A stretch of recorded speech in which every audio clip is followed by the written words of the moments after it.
Podcast, where you get all the latest gaming news, hot topics, and more.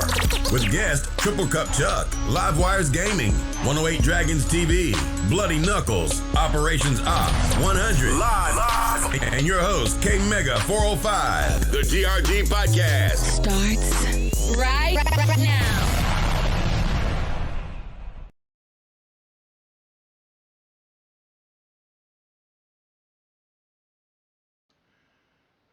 What's up, everybody? What's happening? The GRG podcast is live. We are doing it live.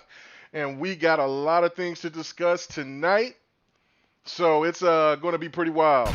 Anyway, without further ado, man, let's get in here and get to the crew. There's a couple of people that's not here yet. We'll probably be coming here a little bit later. But we are going to go in and talk about everything when it comes to the Series X and to the PlayStation 5. We're going to just break it down. We want to hear everybody's perspectives that we didn't get a chance to talk to the other day. And we'll also really have a full breakdown and just have an open discussion and give our thoughts about everything when it comes to what we know so far between the Series X and the PlayStation 5. Plus, also, there's still some other news out there that I think that is worthy for people to hear and to talk about. But like I said, without further ado, let's get to the crew. Starting off, man, 100, man, where you been? How you doing? Man, I know that LA is locked down right now, man. How you living, man? Is everything good? Still running the streets. If it was locked down, I wouldn't have to go to the office today.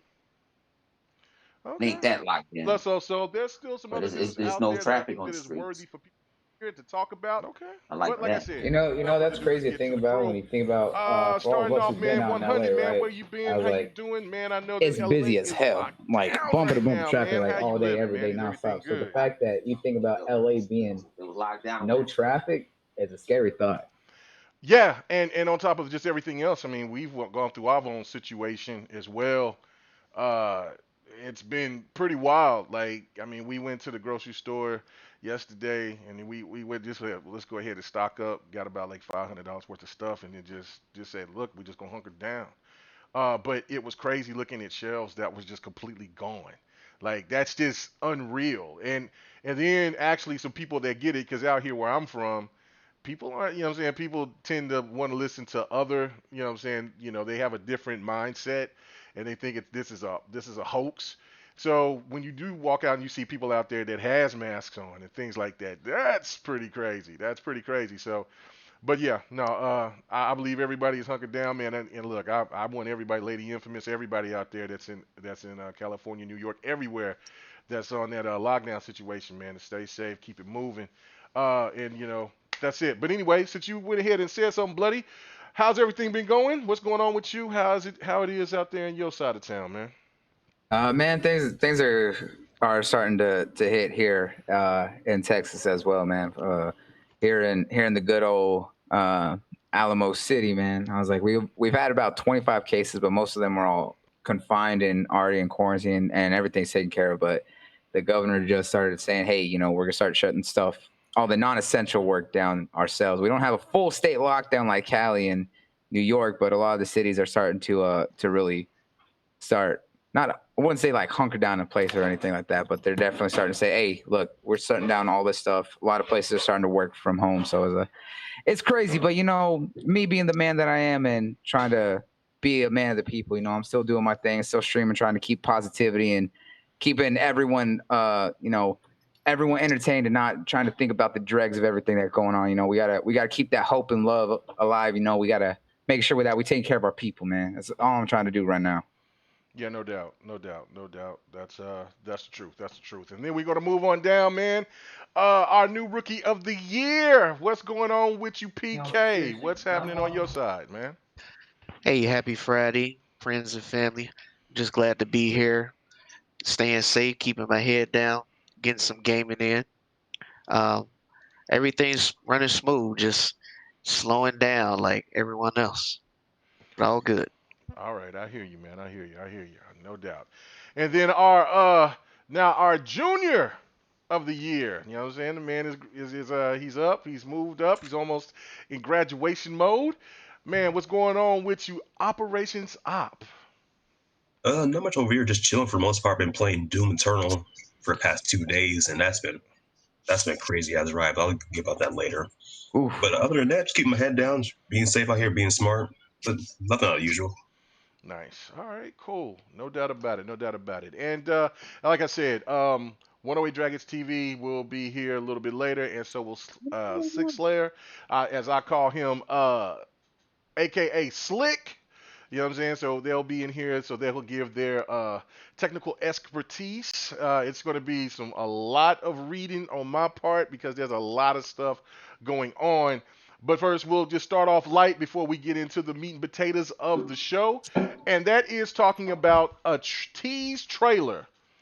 Oh, not even a tease trailer, but a tease from Sega yesterday that popped off. That had a lot of people alarmed, shocked, and then excited. And what that was that it was a 10-year anniversary for an old fighting game that some of you guys might remember, which is called Virtua Fighter. And it was the what was it, the Virtua Fighter 5, the final fight. I think that was that was about 10 years ago. And then it shows a silhouette of a person in a fighting stance, and then you see the person that is always highly promoting Virtual Fighter talking about it, which got a lot of people excited.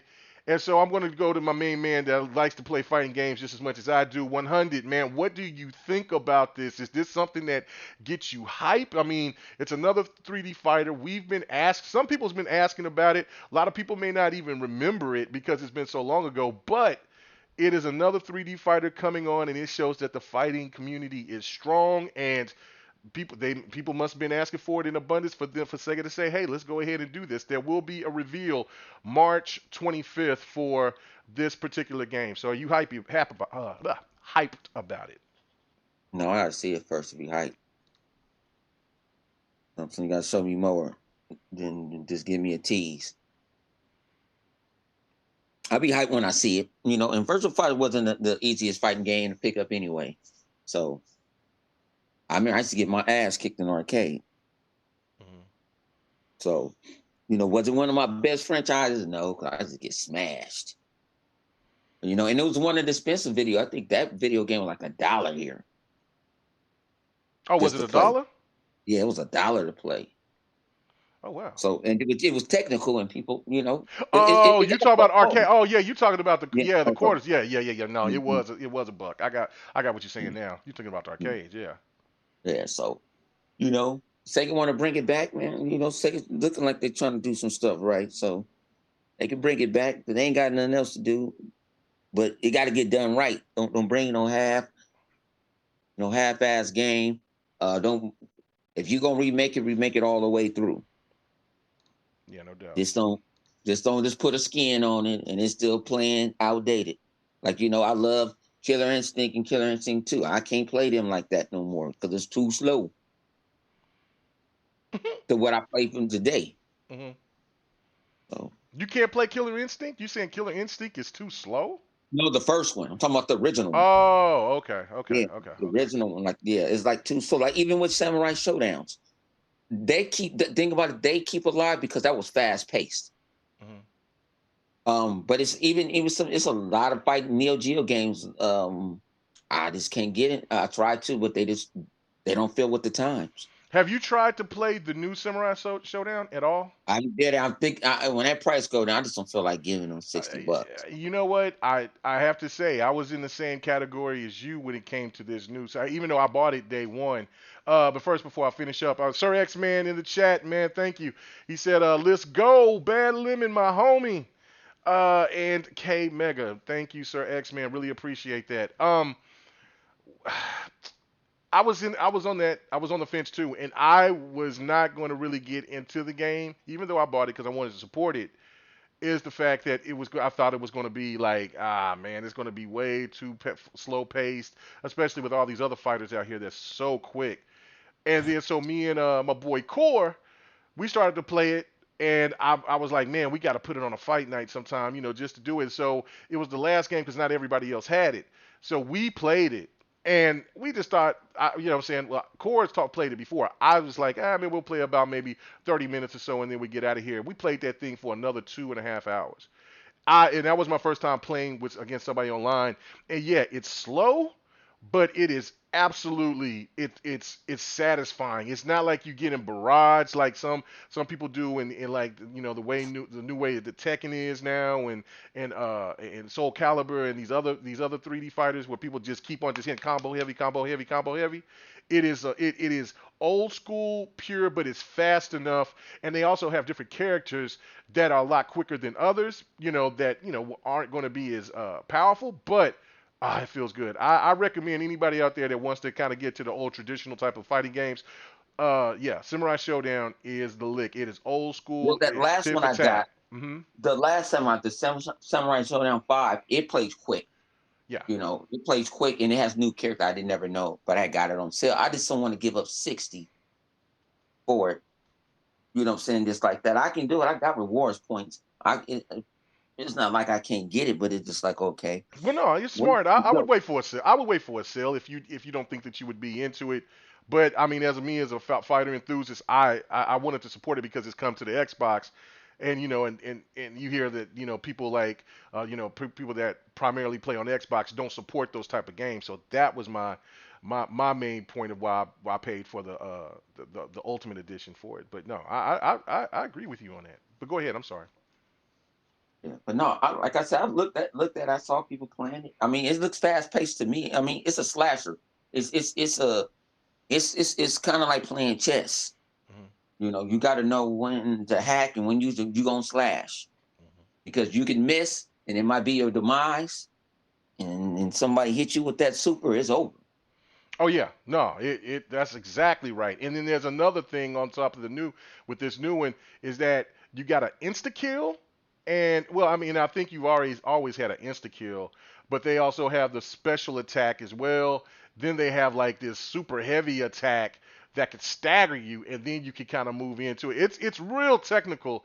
Like I said, it's slow paced, but it's really technical. It's fun as hell though. I don't, what I'm saying. I mean, I really enjoyed it. It surprised me of how much I enjoyed it that night. And let me go back to Sir X Man. He says, "Remember we played Virtual Fighter 5 and had a blast." Oh yeah, like we played that. I think after we got finished playing Dead or Alive 6, and we wanted to make sure that everybody had Virtual Fighter, and man, we had a blast. And then there was the people that was in the stream that was like, "Hey man, I haven't seen this game in forever," or they were like, "What fight game is this?" And it still held up for being 10 years old. The game still looks good. It doesn't look superior or anything, but it still looks good.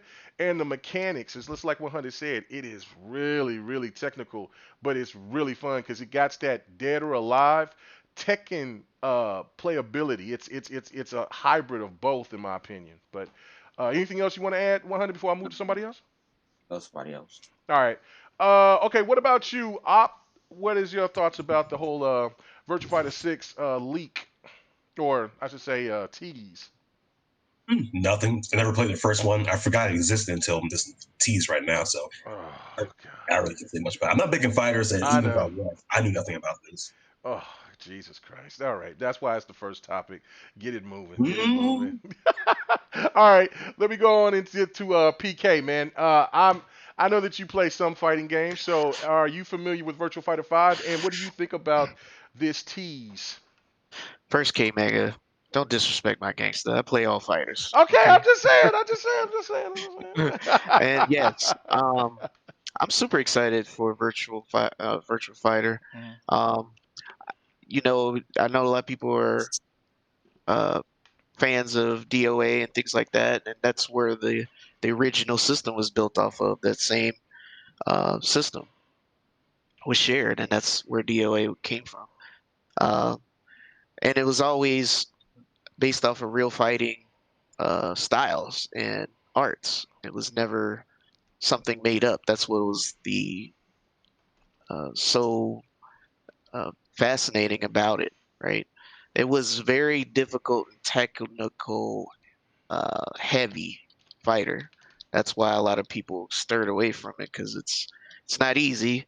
But once you get it down and understand what's going on, it can be very, very fun and fulfilling at the end. So I think bringing back all these franchises that I grew up on and loved is a great idea.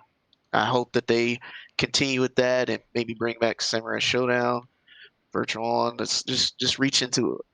I mean, not Samurai Shodown, Shinobi. I apologize for that. But bring back all the classics, right? Just reach in there, Alter Beast, whatever. Bring it all back, give it a shine, and bring it to the new crowd so this generation can enjoy the same thing that the Genesis gave us back in the day. No doubt, no doubt. I totally agree with that. How big of a fan of Virtua Fighter 5 are you? I'm pretty good. Jackie is, of course, one of my favorites since Jeet Kune Do was the martial art I used to take growing up. So, and his sister. So both of them are probably my favorite characters of the series. So. Nice. What's going on, Xbot448? My man, Delirium Blades. I see Manuel A. I see also our boy Lawrence. You know what I'm saying? AKA Hydra Gaming. You know what I'm saying in here. You know what I'm saying? My Tekken nemesis next to Trizzy. And then just everybody else. You know what I'm saying? Our person that be checking us out. That's here with us every week. And that's Sleepy Goblin. You know what I'm saying? Much love, Clay. What's going on with you, bro? Elite, and just so many many of you guys, man. I mean, appreciate you guys coming in every week and supporting the crew, man. No doubt about it. Sorry, X-Man in the chat again says bring back Rival Schools and Power Stones. Listen, a lot of people's been asking about Power Stone. A lot of people has been also asking for Rival Schools. I do think that Capcom will bring back one of those two. I can't say one of those two. I think Rival Schools more so than Power Stone. I mean, look, Power Stone I think would be fantastic just for me, for my nostalgia, but I think Rival Schools would make more sense at the end of the day. I don't know though. I don't know, but it looks like since Capcom is reinventing themselves, bringing these remakes, there's no doubt in my mind that they're going to bring a fighter. And right now, since if Sega could bring back Virtua Fighter, then damn, yeah, Capcom could bring both of those games even more. Hell, even go further, bring us Star Gladiator if you could, please. That would be great as well. So, all right, let me go to you, Bloody.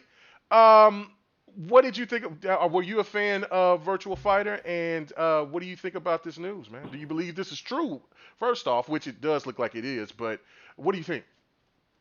Well, here's the thing. I would say when it comes to the things that Sega does, they don't ever do anything without having some sort of basis. Because Sega's been really on top of their marketing, all their teases, all their promotions, everything, especially with everything that they've been doing to, one, showing their commitment to being a multi-platform,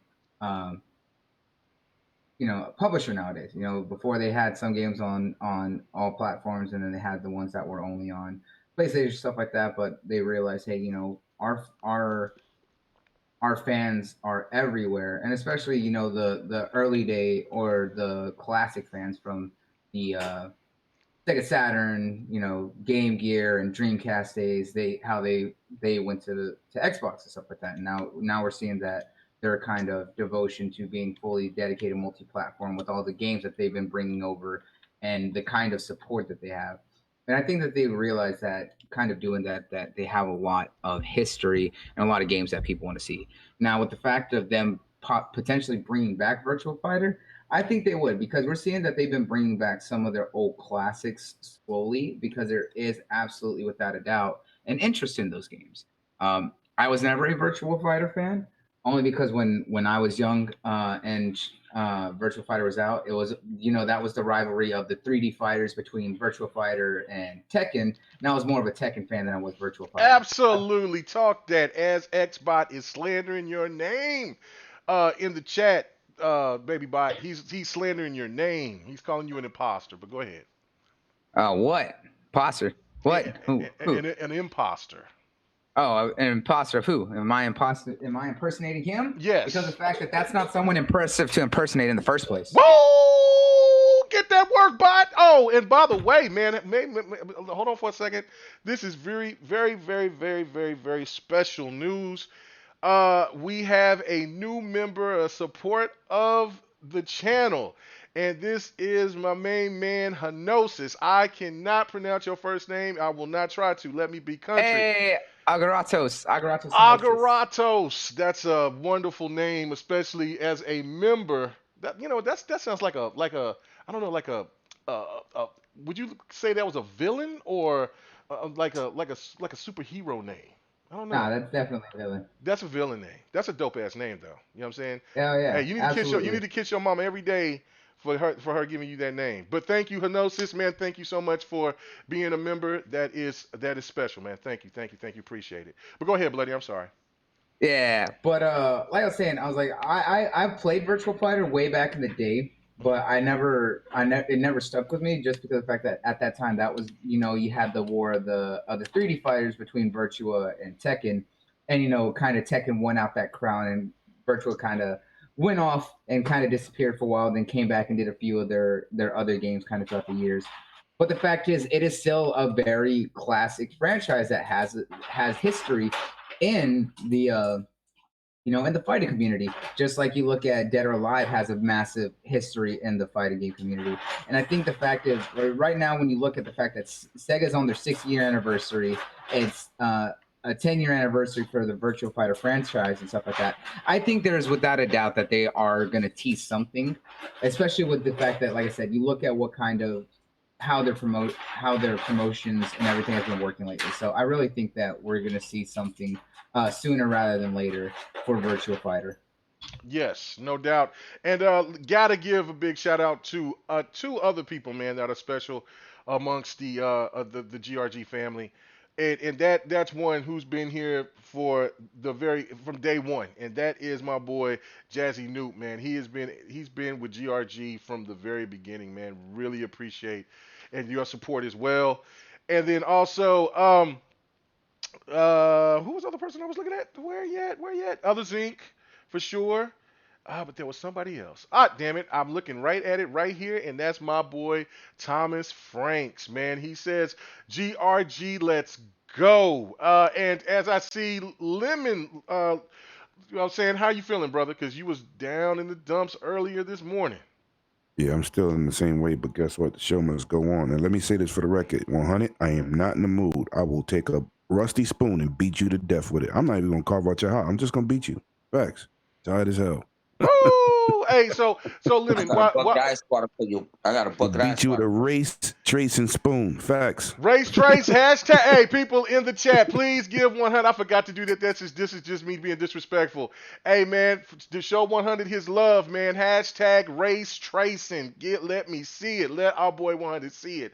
Lemon, I didn't want to say anything because I didn't know if you wanted to talk about it or not. But since you were here and you was waiting for Bloody to finish, why don't you let people know what happened to you, man, and why you sound? No, I'm just not feeling well. Oh, okay. I ain't got the T virus. I'm good. I just okay. My boy had me nervous here for a second, man. I was like, what? Man, you better go to the hospital anyway. So, but yeah, no, but you know what I'm saying, get well, brother. And what's going on with you with this whole tease, man? Are you excited for Virtua Fighter 5? And that's another question. That's something else I should have asked everybody else. Which one did you like better? Because the true competition between that fighter was the mighty Tekken. So which one did you like better, Tekken or Virtua Fighter? Well, first of all, you got to know the history. Right. Virtua Fighter started that 3D fighting stuff. Oh no doubt. I didn't say Tekken was the originator, but yeah. No. I'm saying. Hold on, Bloody. You had your turn. No, I'm saying you're right. I'm just saying they came out at the time of that. No, they did not. And let me tell my story. You was a baby. Stop it. Let me get to my point. Virtua Fighter, Virtua Racing changed the polygon situation, right? And Virtua On. And Virtua On. Facts. When those games dropped, man, everybody was wild. But you know the problem? Namco always sat back, see what Sega did, and then they made a flashy, more fun version because Virtua Fighter is chess. Tekken is not chess. Tekken had automatic type in. You could do a combo just by doing the buttons once you start the first hit. Virtua Fighter is a technical fighter. It's like open up No, that's a fact. They got all those moves out of a book, and you had specific directions. You couldn't do no play. I mastered both of them. And I'm telling you, the biggest thing in Japan was Virtua Fighter, but Tekken brought the Flash. The Flash ended up winning. Oh yeah, Tekken is more flashy, but I have to Right. disagree with because it's according with characters that you pick though. Like if somebody picked Akira is probably one of the most advanced characters in Him fighting. and Jeffrey. Yeah, well, Him and Jeffrey. no, Jeffrey's like King. King, and like if somebody just Nah, went but big King. Jeffrey's hard to use. That's the character I mastered. You can't even master one character in damn near 5 years. Oh no, no, There's no. so many moves. There's so many It's moves. a technical fighter. Technical fighter. But Tekken And- started and- off as a technical fighter, but then come out to be more flashy at the end. You know what I'm saying? No, they Just had glance at that. one hit combos. Look away from your controllers on Oh, PlayStation that's- and finish up somebody. I was That's what I was doing gonna it. say. With Law, you couldn't grab Wei Lu Long and start doing all the crazy shit that you could. He was more of an advanced character. I disagree, but I'll let you finish. But- I'm sorry. but, You know I gotta rep my Tekken, man. I don't want Virtua Fighter back. What? because Hold it on. never- Whoa. What? After you just it bigged never- it up like this? It doesn't matter. These dudes nowadays can't even handle a chess fighter. They can't. They cry about everything. You think they want to actually sit down and take 6 months to learn one character with the mentality of today's gamer? You do the math. You tell me. You know what it takes to learn one character. When they made that game, they told people it's going to take you a year just to get the first set of the characters. I used to go out there and buy those manuals for both games. You know how thin the Tekken book was compared to Virtua Fighter? The Virtua Fighter was like an encyclopedia. Because it only had like 2 10-hit strings and a couple other moves. Yeah, it was compared to very Virtual. complicated. That will not appeal to today's gamer. They will bring that game out and it won't have the support. It won't. It's not flashy enough.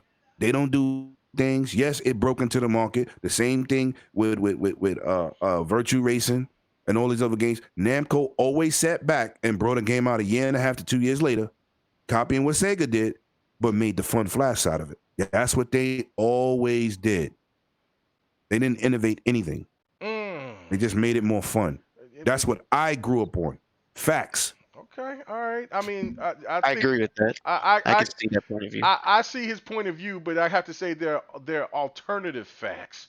You know what I'm saying? Tekken with Tekken 1, 2, and 3 were very technical. They had thick books as well, because I used to buy those books in the store that were really thick on top of Virtua Fighter, and I always dissected the one. But yeah, the one reason why I like Tekken more was because that one point that I will agree 100% is that Tekken is a lot more flashy. They have a lot more appealing characters in you know, from when you look at it from that end, from this end. But there are technical characters in Tekken, but there are more in Virtua Fighter. That part I'll give you as well. Go ahead, PK.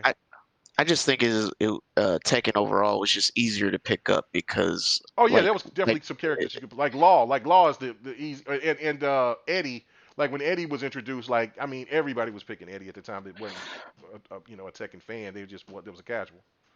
Well, I'm just saying, speaking of just the mechanics alone, I mean, just understanding that you can't just go in and pick up any character, because you have to understand how the dodges and how the moves are, because like I said, they were based off of real life fighting arts. They wouldn't, and there's nothing to downplay Tekken or anything. It's just that Tekken was made for the masses. It was made for more people to be able to pick up. That's why the control's easy. That's why I didn't have those dodge moves. Those mechanics didn't come about to Tekken 2. So it was definitely made for a general broader audience. So I can see his point of view of saying bringing it back would be a waste. But then again, you have to look at it like this. I think Sega knows this. So I don't think they're going to make that mistake and also bring it back and make it as advanced as it is. I think they will have to do some kind of cross to, appeal the younger crowd, the generation that has not experienced it, to be able to get people to buy it. I mean, in the old ways, I think you're right, but I think Sega also understands that. Okay, That's all I'd say. so basically what you're saying is that now Virtual Fighter is going to start playing like Tekken. So It better not, because then you lose your Virtua Fighter crowd. well, you just said it. Ain't nobody gonna not support But I'm saying it. So I mean, for all the veterans like myself that would possibly buy it, and you made it like Tekken, I would not buy it. I'm I don't still think gonna it- buy That's it. what I'm still talking about. gonna It's buy it. I think That's it's don't you. think it will But they play don't. They like don't need Tekken. me and you. They need more sales than that. Well, they're going to get more sales. Tekken is the second best-selling franchise out of all fighters, next to Smash Brothers. You better I give know. Well, Tekken his respect. well, No, you're Tekken retard. There's a difference. No, it's not. Tekken can't do no Look wrong. at the. No, that's not true. That's Tekken not 2, true. you knock somebody on the floor, that was game over. That's technical for every character. Come on, son. What You you mean know I that's know my something? stuff. You better know your tech You rolls. couldn't even get up in Tekken 2. Yes, you could. You can couldn't tech even- roll. You can Yeah. tech roll it, and you can Yeah, do the you back could tech flip. roll, but it didn't work. Oh my God. Okay. All right. Yeah, Go go ahead. do your homework. What- I was a all I was Tekken dude, saying, son. I play I don't- both. I don't have no bias towards any of them, but the facts is the facts. It sounds like We're you not got gonna some say bias. we're not gonna say Tekken was this God. It's not. It Tekken had is. many flaws. So did Virtua Fighter. Why did Virtua Fighter fade away and Tekken still kept progressing? Because Tekken kept that flash and made it easier for people to get into. That's why I said I- one is chess okay. and one is checkers. Oh, You're that's just fine. a Tekken dude. Well, I'm just saying. I'm just being real about it. Tekken is still here. No, but you're Virtua a Fighter's trying to Tekken make a dude. I'm comeback. talking from a neutral standpoint. And they have to reinvent themselves. I hope that Tekken comes. I hope Virtual Fighter comes back as being a technical fighter. It's the same thing that what some people said about Samurai Showdown that I said before you came on the show. Is that game works. That game it's a That game departure. didn't sell. I don't know what the sales No, are. it I didn't look didn't at the sell. sales. Okay. It didn't do well at all. But it's So still, that's what you see. it's got, And I'm a it's got crazy Samurai DLC. Showdown fan. It's got, the game didn't do well. okay, What you gonna wait to? We gonna wait $10 a line, but- 10 years down the line. Oh yeah, it sold 3 million. I don't Come on, know. man. Only thing I can tell you is that they still make a DLC for it, so obviously it's still doing something. No, So it ain't they got really doing they're nothing. so Somebody obviously- look in the chat, man. Somebody look up those sales number for Samurai Showdown, please. So- And it's on the I don't Switch think now. they're doing that bad. I mean, they Me made neither. it to Evo, but Right. what I was getting at is I don't think they're gonna lose its core. It's just they will have to adapt to today's audience. I don't think they're gonna play like Tekken. I think it's still gonna be Virtual Fighter, but they're gonna adjust the mechanics to where it's a little easier to pick up, so that a lot of people will be more interested. Right, like Virtua Dead or Fighter Alive because 5 on PS3 didn't sell either.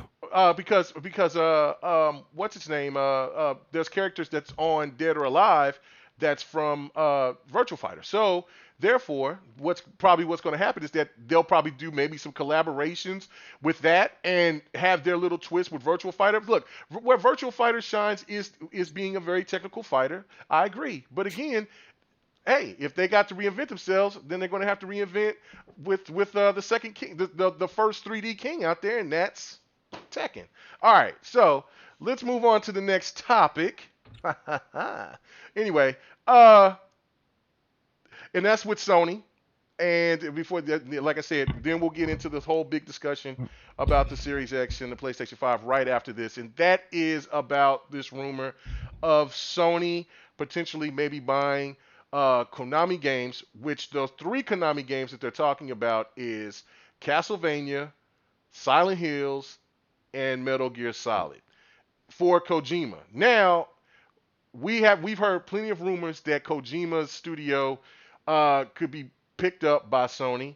And if Sony is going to try to get these games for Kojima, then it's almost a second thought that this acquirement is all this relationship between Kojima and Sony is pretty much set in stone. But is it smart for Konami to go ahead and get rid of these games for Kojima, or is this rumor completely false? And I'm going to go with you, 108. Start off with you. What do you think about this? Do you think this rumor is legit, and is it a good idea for Konami to sell those franchises to Sony? Well, it's a good idea because they not doing nothing with it. Mm-hmm. But one thing is to know, if they sell it to Kojima, it won't be on Xbox. So that just gives you a reason to buy the PlayStation 5. Right. Okay. You need those exclusives to, justify your purchase. It don't matter to me either way. I mean, but it could be valid because Japanese scratch Japanese back. I am my brother's keeper. You know how they work over there, so it seems valid to me. Think so? All right. Hell yeah, yeah. What would you think All about these Japanese favors? what about what do you think about Kojima getting his hands on all 3 of those titles? I know he's worked on all 3, but what is that look going to be like, especially after the last Metal Gear, and after and what the situation might be with Silent Hills when that PT demo came about? Do you think Kojima is the right fit even though there was a lot of scrutiny behind. Well, I should say scrutiny, but there was a lot of people that had a bad taste with the last Metal Gear. So what do you Well, think? it's like when you have a core fans and then you switch up, right? Mm-hmm. You lose the interest, the base interest from your core players. But that game was dope. That game was not garbage. That game was lit. The Metal Gear Solid fans ain't used to that type of environment. I remember when they announced it being open world, they was mad. What are you talking about? They- Metal Gear 5? Yeah. Yeah, they Yeah. was not happy. They was not happy because it's change.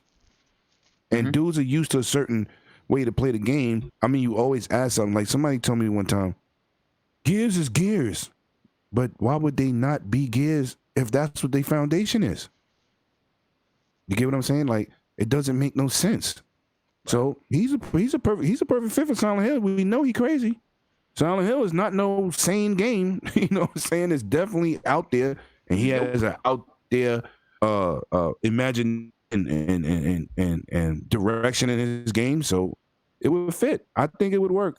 It'd be better than him trying to make something up on his own, trying to revamp his Metal Gear Solid history and try to make something better. But if he had a foundation to build off and add his ideas, I think he'd be fine with that. I hope he don't make no Death Stranding too, but okay. But Okay. All right. I think that'll be fine. I see. I'm fine with that. I see Slick in the comment section, man. Are you still coming through, or man, you changed your mind, man, because you thought you seen a particular person in the store, man? Did you get scared? What happened? Anyway, did he tell you that? Did he tell you that, Lemon? Nah. Oh, so he okay. Yeah, ain't no. told me, He man. said it in the chat. It was pretty funny. But anyway, that's pretty funny. So let me ask you this question before I move on to the next person. So will this mean if Sony do acquire these games for him, will this mean that Metal Gear Solid will be completely different? Because you remember you got to use some pew pew in that game. So I mean, and he's talking about moving away from the pew pews. So how's that dynamics going to work? Well, he just had a very, very humbling experience in sales. Mm-hmm. He know he better go back to his roots. Don't be like that guy from Polyphony Digital, and no matter what happens at Grand Theft Auto, Gran Turismo, I'm still gonna make it my way. Sometimes you got to put your ego to the side and make the game for the people. So if he didn't learn from Death Stranding, and he make those games, it's gonna be another game we on GRG talking about. What the hell was he thinking? That's all it's gonna be, because you gotta humble yourself, Cliff Belinsky. Everything don't work out because of your name. That's just what it is. All right, cool. Gotcha. Now I'm gonna move on down to Op. Now I'm gonna come to you last, Bloody. Op, what is your thoughts First about and last. Yes, that's how we do it. The great rotation. What is your thoughts about this with Kojima and potentially getting these three awesome titles? And do you think that this is true? And do you think that Kojima would be a good fit, even though he's worked on those games before? But if he has a different mindset, do you think that could maybe make those games be played in a different light and may not be accepted, or you think that that's just a perfect fit? Well, for this whole situation, I feel like from a portfolio standard for Sony, this will be a good grab for them because Konami, their IP is really well known, especially Silent Hill, Metal Gear, and Castlevania at this point. So I think it'll be a dope acquisition for them just to bolster their own IP list. But like PK mentioned in DM, they will probably fuck up Castlevania, which I would not be surprised by that. As far as Silent Hill at that point and Metal Gear Solid, I don't trust Kojima working on something without restrictions or any guidance like he has had with a Metal Gear Solid. I forgot the guy's name was, but he kept Kojima in line throughout the development of those games. And I do not believe he's with Kojima Productions at this point. So if he were to acquire Metal Gear and his next Metal Gear game, he might put a hole in Sony's pockets at that point because he's going to do what he wants, and who knows how much that will take or how much money that will take at that point. Because he's a very creative individual, regardless of what we think of it, he's very creative, and so he's going to go above and beyond to produce those games as well. So it might the returns might not fit the actual budget going forward. As far as Silent Hill, I wouldn't trust another Silent Hill game unless Guilty Toro gets back on more working as well. Because PT, from what I've seen of it, was dope. I really thought the vision they're doing with that game as well. So I wouldn't trust Kojima to work on it by himself to bring back a Silent Hill at this point. So You said it got to be monitored. he does. He really does have to be kept in check. Because You're like, right. Yeah, he does. I agree, but I don't know. And you're talking about his co-director that was basically his project manager who recently left. Right. He Who just talked left about that some of his studio. history. You're right. Yeah. You're right. Hold on, guys. Before you finish up, I do have to go to the super chat. My bad, Sir X Man. He said, spoon-fed race tracing in milk for 100. damn. Oh. Somebody Oh being no, messy. that race tracing, baby. That race tracing, baby. I got one thing for you, Op. Imagine they do, because you know when there's smoke, there's always fire. But imagine he gets these games and drop the ball. He's going to be unemployed. Oh, facts. You They don't care how big his name is. So if that's not humbling, listen, they gave him a shot. You know what I'm saying? I think PT didn't work out. I think if he do get all three of those games, I definitely think PT will be his saving grace. Not Castlevania or Metal Gear. I think PT will be his saving grace.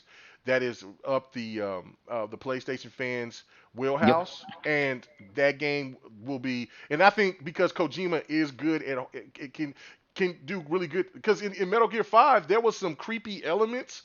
Like I was like, oh, okay. Are you talking about the parasites? Yeah. I'm like, oh. Yeah.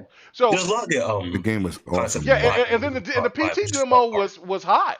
So I never downloaded that. That thing was crazy. That thing was crazy. Yeah, Like before Peacekeeper Resident Evil was 7. legit, especially with the way that they added and Peacekeeper. Not only that, the way that they added the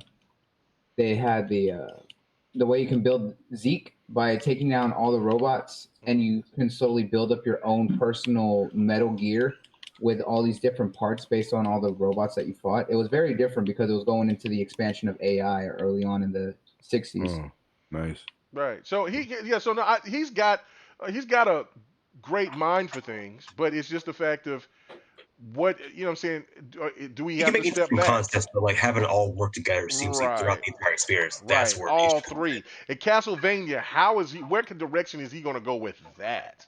So, back to Sir X. Yeah, I know, Sir X. And Man. that senior citizen SSI money. Oh no, Sir X Man back at it again, saying Lemon Spawn is here.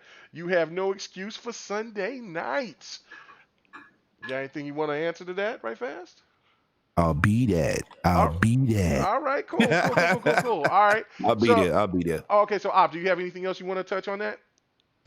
Like, it's probably the only good thing that might come out of this is like get a proper Metal Gear Solid 5. If you were to go back to that, get the development information, all of that, just do what he originally wanted to do. That's the only good thing I can see coming out of this acquisition. Anything else, I'm really iffy about it. Okay.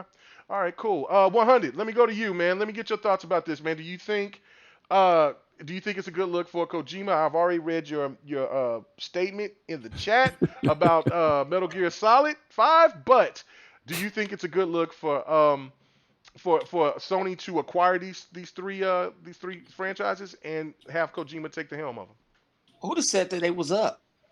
It's been all over. Y'all want that Romer game again, man. But man, why? I mean, we talk Sony, about gaming news why here. People thinking, but why people thinking Sony?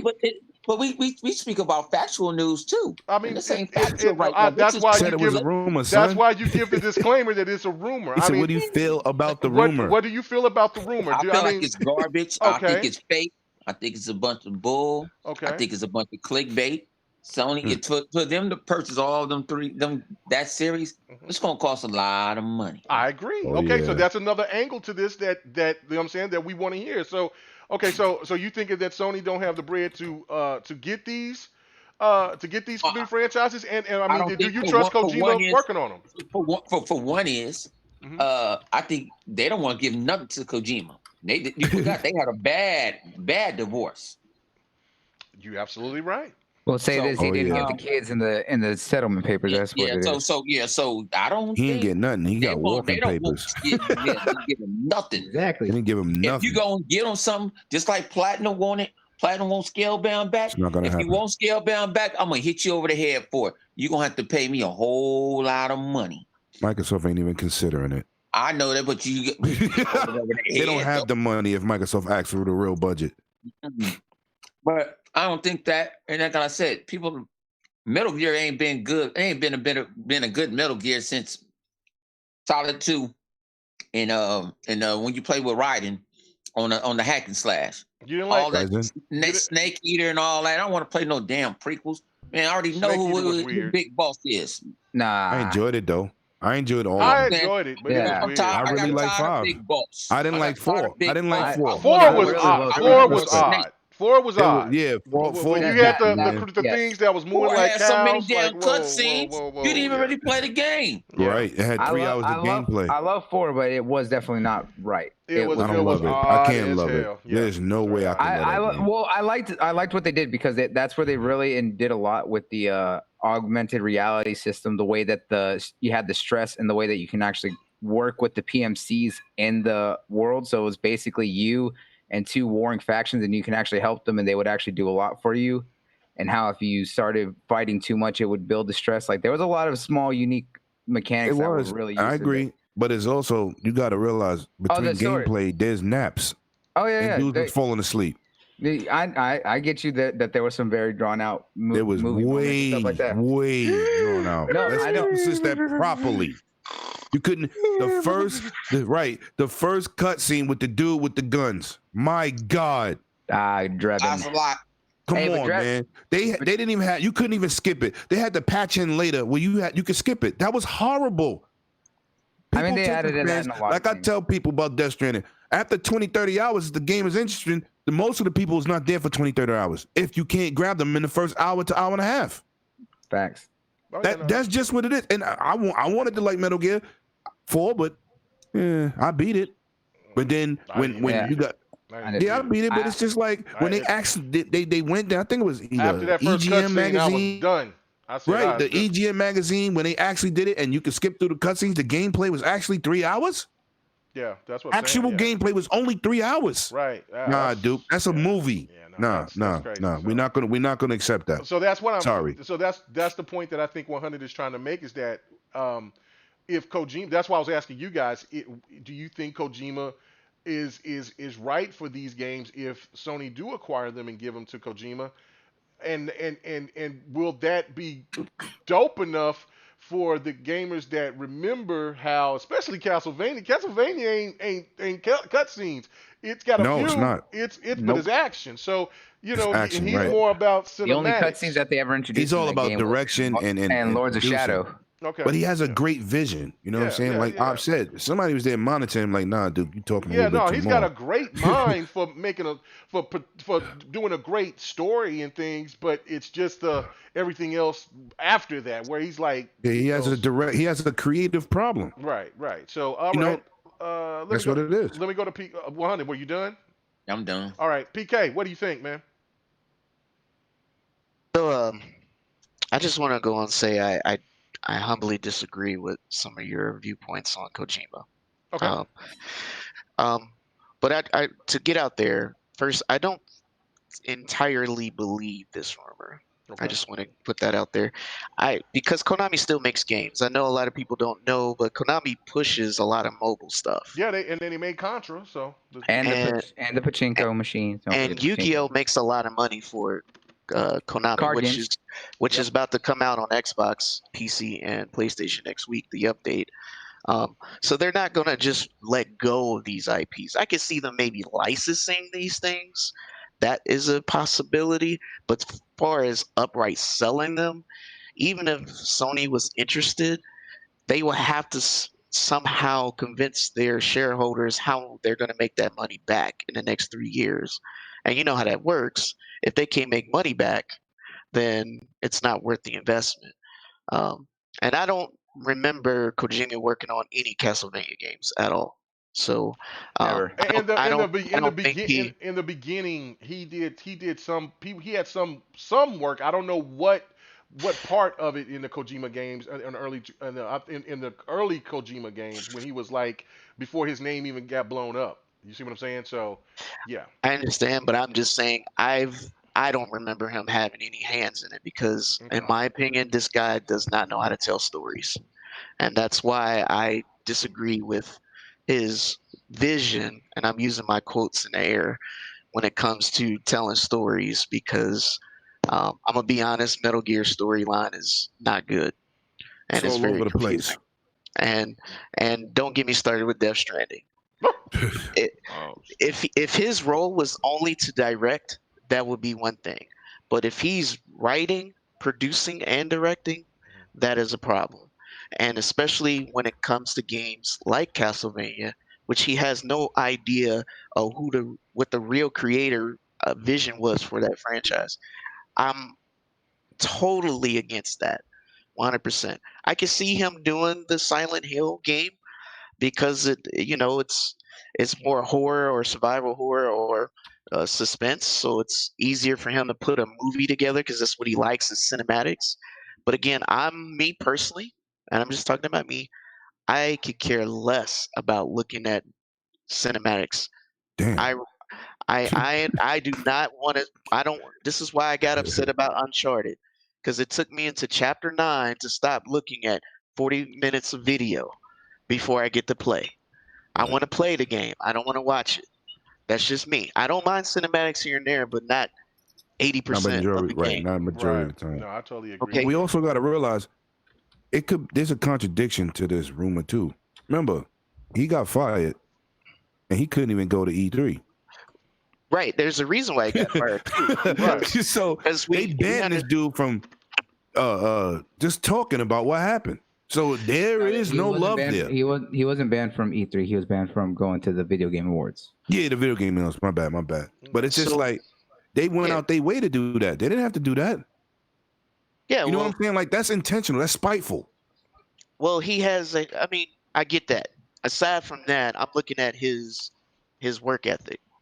The reason why he did have an issue with Konami is because of what he did. He spent all this money on this budget for this game, and the returns wasn't there. And he did it more than once. Again, problem- right? He did. It was like an again factor. Go ahead. Yeah. Hold on, So- hold on before you finish. Bloody, I do forget the name of this game that's playing in the background.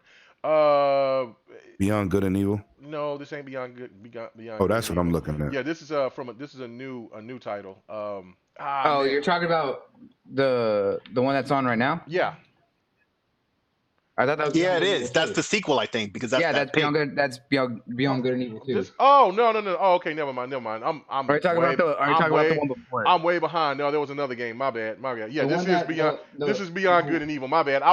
It had a delay on my end. Yeah. So yeah, my If bad. you were talking about the one that looked like like Final Fantasy, that looked like it was Noctis, I was like, that was the one that had my interest, and it was like Lost Soul Aside. Yeah, saw that that's Low Soul Aside. Okay, yeah, that was it. Yeah, and also there's a lot of these games in here too, that especially in the beginning, like there's the Gears. It's going to do another loop around, but here in about another, I guess, 10 minutes or so, it's going to be another loop around, and after the Gears, there's going to be some dope ass looking games that are made by independent developers like Don and them. Like it's crazy of what these games are going to look like from small developers. Especially with that next gen console. Yeah, and that's what massive. that's why I wanted to show and display was that when people saying, what game is this? What game is that? These are from small developers and they're making some, and I'm going to start doing a lot more of that so people can see, hey, all this thing about AAA, AA,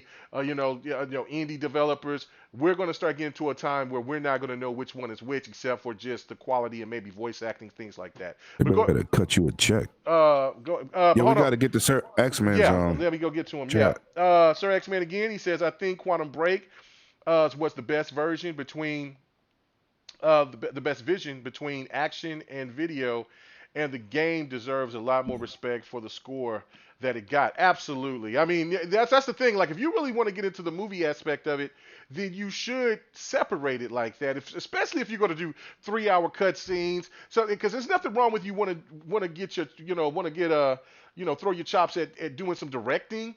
And want to have people out there to, act certain scenes and things like that, but make it separate. You know what I'm saying? I'm with PK, and I think everybody else is like that on here. Maybe Live might be different because I see Live and Slayer in here, but we're gonna wait for y'all because we're gonna get to the probably the big topic, and I'm gonna go to you guys with that. But we don't want. I mean, I don't want to sit here and watch a damn movie. I can go in there with my old lady and watch a movie with her and be cool with it. I want to play the game. That's what I want to do. So go ahead, PK. You can finish up. Sure, sure. And to wrap it up, I just want to put out there, and the comment is the thing I hated most about Death Stranding is just watching the shower scene. I didn't want to see this dude get in the shower and then have to skip through the shower scene because he wanted to cinematic the whole thing. Like legit had to skip through 4 scenes to get out the shower. Anyways, um, again, I don't. Everyone wanted to see that Norman Reedus says. That's why. I did, but I don't think the rumor is true. At least, at the very least, I hope not. I think Konami sees that opportunity to make money, so I think they would probably license the IPs, not necessarily sell them because they're not totally out the game, right? They still in there, and they're not gonna just release it. It's kind of like just selling something that they could possibly make money off of. I just don't see that. I see that as opportunity, and that's all I got to say on that one. Yeah, no, I totally agree with that. All right, bloody. It's your go right now. What do you think? All right, so when I found this and I brought it up to everyone's attention and I was looking into it, I had mixed feelings on it because of the fact that one, Konami's definitely just been sitting on these titles. We haven't seen them been doing anything, and it's sad because of the fact that some of those games have such a storied history. We saw what they attempted with Metal Gear Solid when they made Metal Gear Survive and tried to a little bit bastardize it, and that game was not good. There were aspects that I liked about it because of the fact that I love, resource management and defense and base building and stuff like that. But a lot of the things that they tried to put in that game, that engine in that game was not meant to do. It was not meant for that, and it really showed in the way that they tried to handle that game. They haven't done anything in years with Silent Hills. We saw what they tried to do with PT, with what Kojima was trying to do. But outside of that, the last game that they had was Silent Hill Downpours back on the PS3 and 360 era, and I think that was in 2011 that Downpour came out. And that was really the last Silent Hill game at that time because they had Shattered Memories, which was like a remake of 1, but that was for the Wii when that was switching over to the Wii U and all that kind of aspect at the start of the generation. But that was kind of the last thing we saw with Silent Hills.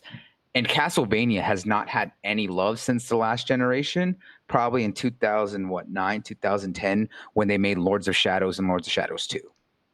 Outside of that, Castlevania has been sitting for so long. And Castlevania is one of the most iconic, most recognized game franchises out there. But not only that, it's so recognizable. It was one of those games that defined and created an entire genre with what Castlevania and Metroid did, creating that Metroidvania genre of games. You know what is the most well-liked Castlevania game out there right now? It's not even a Castlevania game. Oh, that game that's on Game Pass. Yeah, Bloodstained. Bloodstained. And you know why? Because the fact that the original creators wanted to do something different, and there were people who were in love with Castlevania and saw that the game was not getting any sort of respect and wanted to pay homage to that. Bloodstained, both versions of it, with Curse of the Moon and Ritual of the Night, both phenomenal. One was very much old school style Castlevania, talking 32-bit graphics, the whole shebang. And then you look at what they did with Ritual of the Night, which is the 3D, like 2.5D version of it, and the way that they really modified and did all that. Those games are well loved and enjoyed because of the fact that they go back to what made Castlevania so great. Bloodstained was absolutely amazing. But guess what? Castlevania is still not getting love outside of the third parties trying to do their own thing and inspiration from it all. And Konami doesn't realize that they have so much to sit on and they aren't doing anything. You know what they are doing with it? Is they're cashing in on the fact that they have mobile games that can provide it, or the fact of that they're using it as slot machine money with the pachinko machines that are really big in Japan. And we've seen that with the way that they've rebuilt Metal Gear Solid's cutscenes and everything like that, but use them specifically for pachinko machines. They have a treasure trove of IPs that they can do much with, but they're not. And I agree with what PK was saying, that they're still in the game and they definitely have a chance to do something with it. And if they really wanted the money, they could just license those games. However, I don't think that they would just they would more than likely fully license it if the money was right. But selling the game outright, I don't think they would, because of the fact that they have other avenues to keep using those licenses to make more money, which is what they want to do. Now, there is a plausibility of it going potentially and being a possibility that it gets sold to Sony. Now, if it does get sold to Sony, they would have to do a lot, and I mean a lot, of sucking up and really fixing a lot of issues that Konami had, especially if they're trying to bring those games specifically to Sony Studios and to Sony Interactive to be used by Kojima Productions. Because one, that would have to incorporate several things. One, Kojima Productions would have to become a full dedicated first-party studio, which we know that more than likely, while he is independent, has a very strong possibility and is almost guaranteed that he would do it. Two, he's already stated that after the failure of Death Stranding and everything else, that he said that now maybe his next game, he would want to do a horror game. Something he should have honestly did well before Death Stranding. Honestly, if he did a horror game before Death Stranding, I think he would have had a lot more success with everything, because a lot of people were really interested in what he was doing with Silent Hills, because of the fact that Lemon mentioned it. Silent Hills is absolutely an out there, messed up, dark, and fucked up kind of story.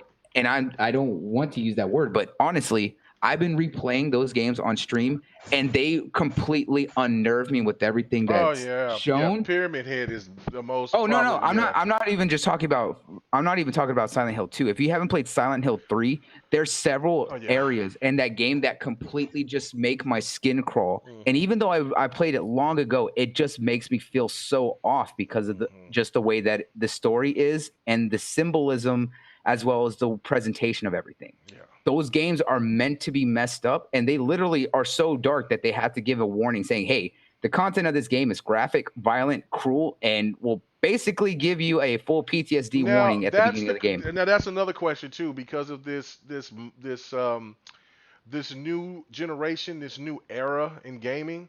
I understand that Kojima has a lot of leverage. And I understand that there are still games that can get out there that could go completely left. But most of the times, if you see games that go really left, they're on PC, and they don't really get the opportunity to come to console unless there may be a backwards compatibility or a backwards compatible game. It's one of the things where will people be aware? Can it go real left? Because Silent Hill is. Could 2 and 3 be made now and not get scrutiny? That's my question. I definitely say that it can definitely be done, but not getting scrutiny, everything is scrutinized nowadays. But I think the fact of when you look and know the history of Silent Hills, that is a game that always went into deep a lot of real mental issues, a lot of trauma for a lot of those characters. Yeah, a lot of episodes of psychosis, as well as trauma, and a lot of very, very just dark topics. You have the whole religious cult aspects of things, and torture, and all sorts of real heavy things. Just topics that aren't very actively talked about. I think because of the fact that they're not actively talked about, that's what made Silent Hills very unique, because of the fact that it gave those kinds of aspects to tell such a dark story and go into those topics and really be able to offer that kind of story that no one else was really telling. You know what I'm saying? Yeah. And I think that's what kind of made Silent Hill so very unique amongst that aspect of everything.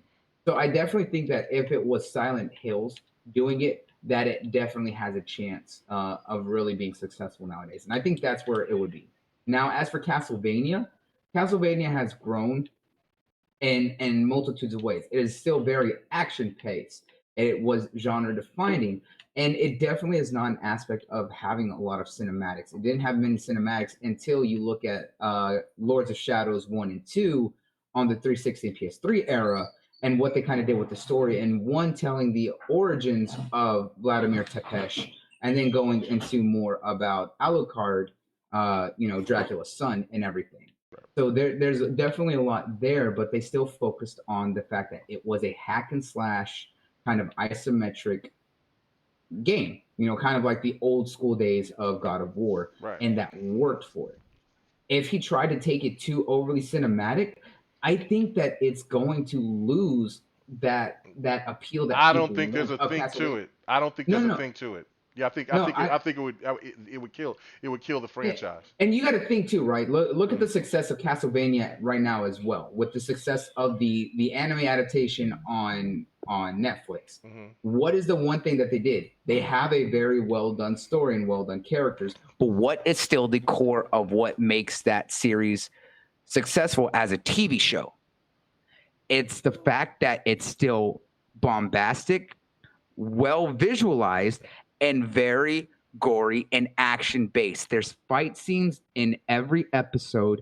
It focuses on the gore and dark side of that world and still very much follows that. Yes, it has its moments where it slows down, but it's still at its core very action and fight based because of the kinds of battles in that world. So because of that, it would not work. Hold on. 100. I know you ain't. I know you probably not watching the video stream, and it's over now. But our game is coming back next year. Path of Exiles 2.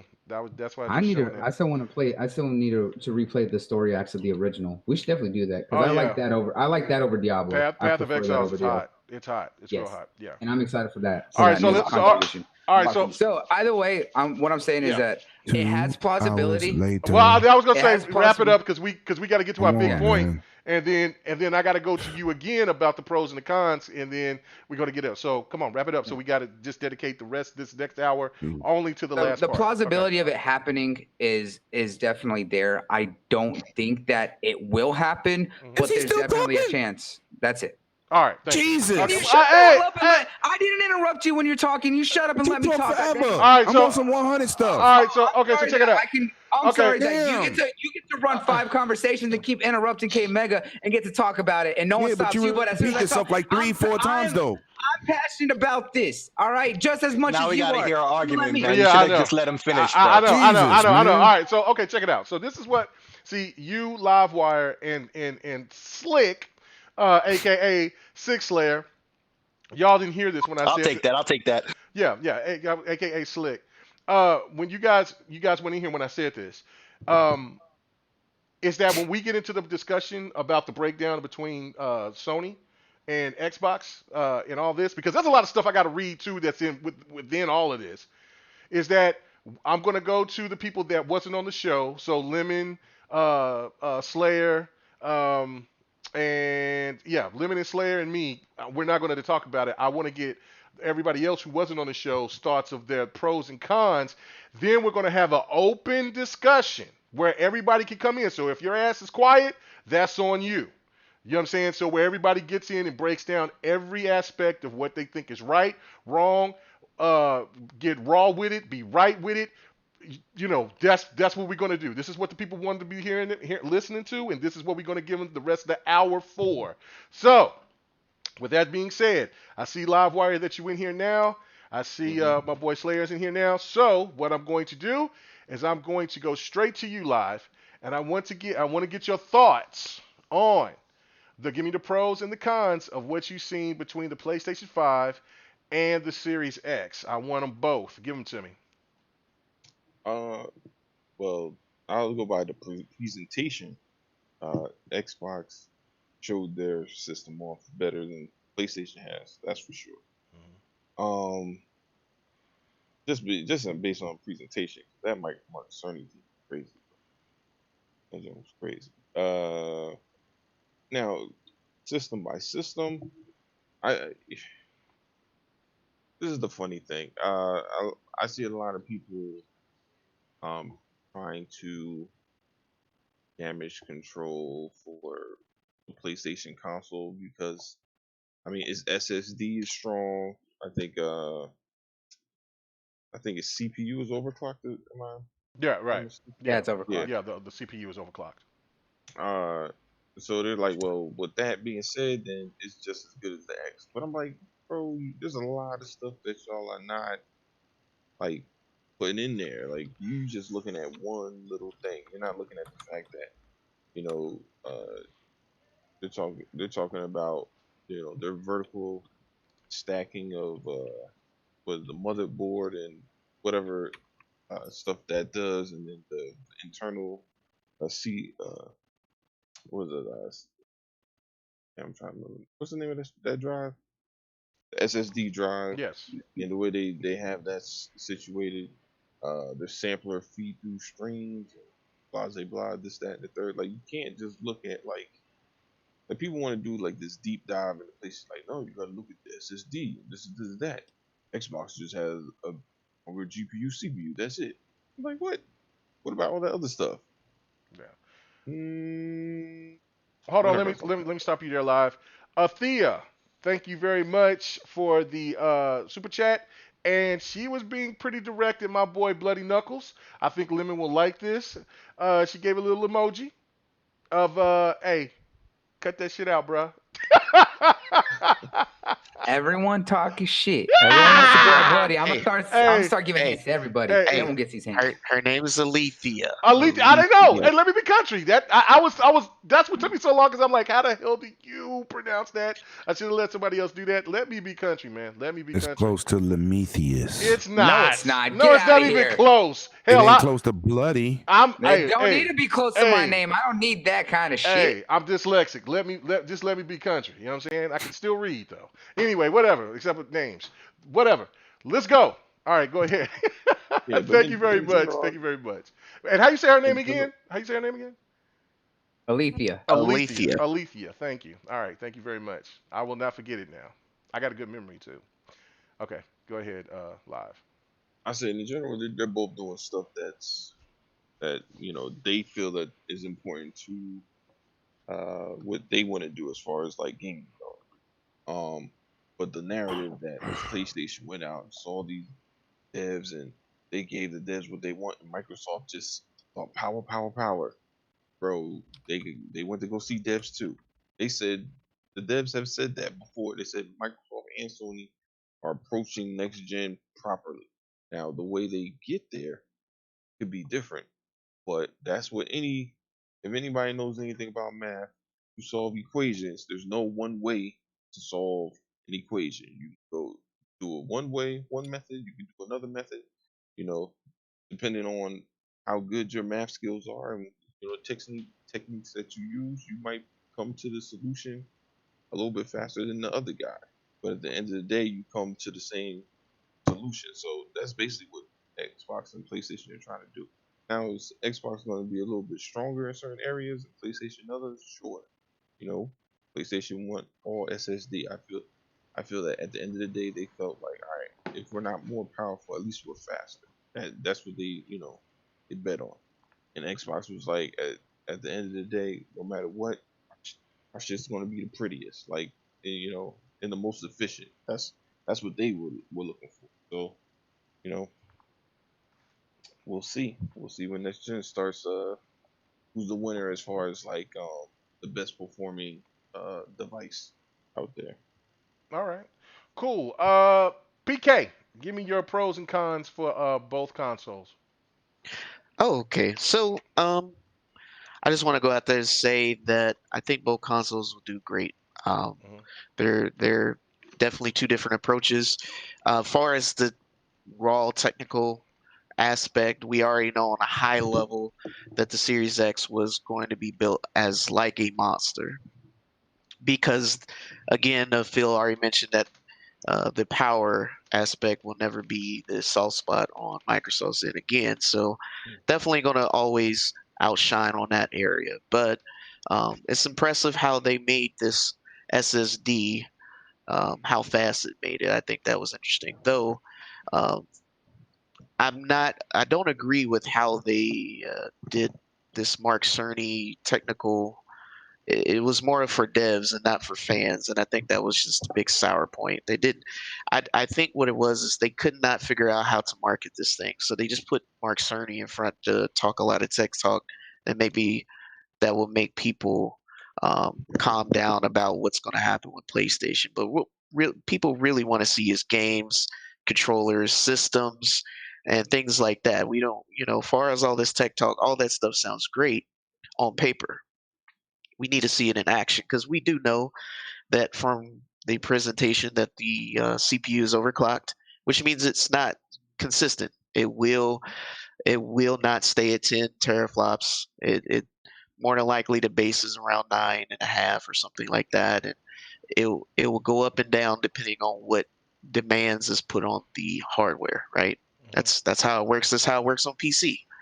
Um, it- you know, um, the difference is the 1X was built to be consistent. That's why the clock speed is lower. It's never going to change. It's always going to be the same. It's always going to be predictable, and that's the difference when it comes to that in particular. But with the SSD aside, which is the greatest attribute, which when I knew that was going to happen, I predicted that they had some sort of very good technology built for the SSD. There's a lot of things that they did not talk about.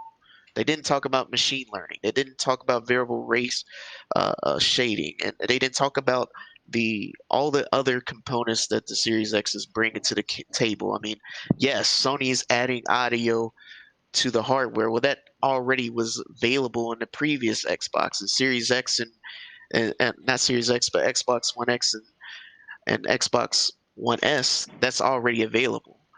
The Blu-ray players are all 4K Blu-ray players are already available. Adaptive triggers are already available. All these things are already done, and they're talking about it like this is new technology, and this is not new. It's new to them, yes, but they haven't talked about something new outside of the SSD that they bring to the table that no one else has done. And don't get me wrong, I'm not downplaying this SSD. It'd be great.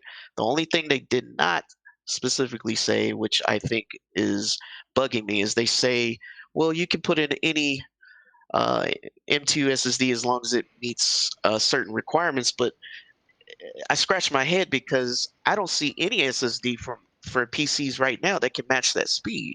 So what SSD are they talking about? Well, they 'Cause I said don't that see. they're still beta testing that, but they also said, and backs to that one, they don't know that all those NV or those M2 drives and all that, they have different sizes, so they have to find a good spot for it in the IO and the right size and the kind of speed. You're talking about how it seems like they really kind of shot themselves in the foot and they don't know what they're doing.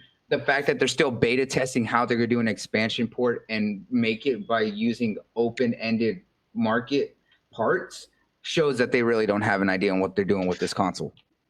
Well, yeah. So I'm sorry, Bloody. I think I got you thinking that I'm actually saying a question. It wasn't really a question. It's more or less what I was thinking.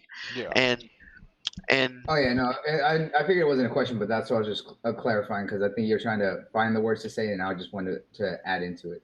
I appreciate that. So what I'm getting Shut up, Living. Okay, what go I'm ahead. getting to is that me knowing this is saying that there is no current SSD, no M2, no NVMe that could run at that speed. So that, and far as my understanding, yes, the Series X and PlayStation will support external or expandable storage as long as it's older titles. If you want to play Series X or PlayStation 5 titles, you have to have it on the internal drive. And that's correct. Or Yeah, that's or correct. an SSD drive, yes. Yeah, that's Well, what he's not talking just any SSD. Right. It No, has to be. Yeah, whatever that's going to be a part of their the system. internal or the expansion SSDs that work at the speed that they want. But that's what I'm getting at, Bloody. There is no expansion that will meet those aspects. So the performance would dip. It has to be a proprietary drive in order to keep the performance up. It would not work any other way, not the way it's set up. So that's what I'm questioning.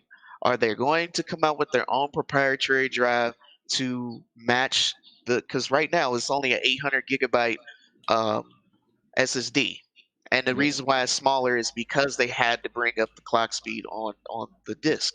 I get it. I mean the chip. So I get it. I understand how that works. But what I'm saying is, I think, and this is just my thought, I may be wrong, that they're going to have to come out with their own proprietary SSD in order to keep the performance up. Because if they just let anybody go out, and because not everybody understands that there are different clock speeds on these things. Not everybody understands these things. And if you just go by anything, remember what I just said. Expandable memory is supported as long as it's older generation titles. If it's newer, it has to be internal on the proprietary hardware. Okay, so That's hold the on. only way it's going to work. Okay, so hold on. Wait a minute. Now I do have to go and ask Slick and 108 this. Um, when we in there, we was having that same discussion with Bot and Don and them about this, and then we know that already Xbox said that they were going to be partnering with Seagate, Seagate, but right. nobody, Seagate. but nobody know anything about what Sony is going to do and who they're going to be partnered with, right? Right. And that's No, because they're not Hold on, partnering hold with on, anyone. Yeah. Hold on. They don't, but I told you they don't have to. They make their own SSDs anyway. Okay, oh, that's Right. right. That's right. That's what you They did say. manufacture Okay, their okay. own All right, that's SD right. cards for That's right. cameras Right, and they're everything else. supposed to support some third-party ones, but I don't think any are going to exist by the end of the year if we're lucky, which we're not with They the said C-Box going around. No. they said that They want to the use open drives. market. No, they said that the drives that need to be available to take advantage of their SSD will not come out this year. That's right. Okay, that's what That's it out is. Sony's mouth. Okay. All right. Okay. So go ahead, PK, and then Yeah, go just ahead. I'm sorry, and No, just to sorry. wrap it up, that's just my thought, right? I Okay. just think that to me, it's far fetched to think that you should be allowing open up your system to allow anything and not really be clear about what you can and can't do. I mean, at least Microsoft was clear and said, "Hey, we making these proprietary drives to keep the same performance here. Facts. Yes, we will support external drives, but you're not going to be able to use any Series X games on these drives Right. because of how the performance will be hit." What it'll be. It's just so well, again, I understand what those drives do, but the way that they created these SSDs is not anything on the market like them. Nothing. There's nothing like them. So they have to be proprietary. That's the only way it's going to work. Okay. All right. Uh, So uh, go ahead. Go ahead. Let me. What you gonna say? Can I go? Because I'm getting the chills. And I gotta go lay down for real. Well, no, we already talked. I was gonna let everybody Oh, else okay, talk, and then we okay. was gonna do the open round. You know what I'm saying? So I'm gonna go to Bloody next, but Bloody, we gotta be limited because there's other people that's gonna be coming after Yeah. you. So, I might be dead. so you got the chills. Hey man, just get a blanket. Let me dial get some 911 soup. right now, man. Yeah, get You know, a in New York, blanket. they Yeah, take yeah. forever to get here. Yeah. I got my You know- blanket. You know what? He's we gotta call that New York police ahead of time to send out because they're gonna take a little bit of time to get over there anyways. Oh, my goodness. We need to give them the heads up. You know what? I'm gonna call Megatron as the backup to make sure to check on him. By the time Megatron get here, I could be dead twice. Megatron stay way out there. snap. So all right, Megatron don't live by me. So break it down. So break it down for me, Blubby. Give me your positives and negatives of both. But let's be brief because you still got op and we still got 100 before we start really breaking this down. All I right. got you. Okay. So to basically what was said with everything that he mentioned is that the fact is you look at the map is that the fact is that the Series X is absolutely capped, it's consistent, but it's also raw power because it has more compute units and they're set at a stable clock speed so that way they're able to achieve more. That allows them to be able to significantly keep things more consistent because of the fact that you're not using a variable between the GPU and the CPU. Everything is set, so that makes it a lot easier to develop for, which is the biggest thing. Because when you look at what's going to be done next gen, the third-party developers are going to want to be able to use and trust the hardware that has software that's easy to develop for that won't make it more complicated because they won't have to sacrifice one thing over the other, which is what hurt the PS3 during that generation because of the fact of how they made the operating system, the software run on it. It was very much a pain in the ass compared to how much of an improvement they did with the PS4. And it was looking like with the way that they have this variable, because of the fact that the numbers that they give is peak performance with the fact of that's the highest number that it can achieve, but that's not counting the fact that one, you'll probably lose clock speed whether you choose to focus on the GPU using that power over the CPU, or vice versa, which lowers the clock speed built into the graphics. Now, because of that, it's going to make it a balancing act on how they're going to be able to push the performance without sacrificing too much. But on the case of the PS5, there's going to have to be one or the other. So that's where one of the bonuses for the Series X. The thing that they do have right was what they were able to achieve with the SSD and the built-in memory reading with that. And that is absolutely a well-achieved aspect.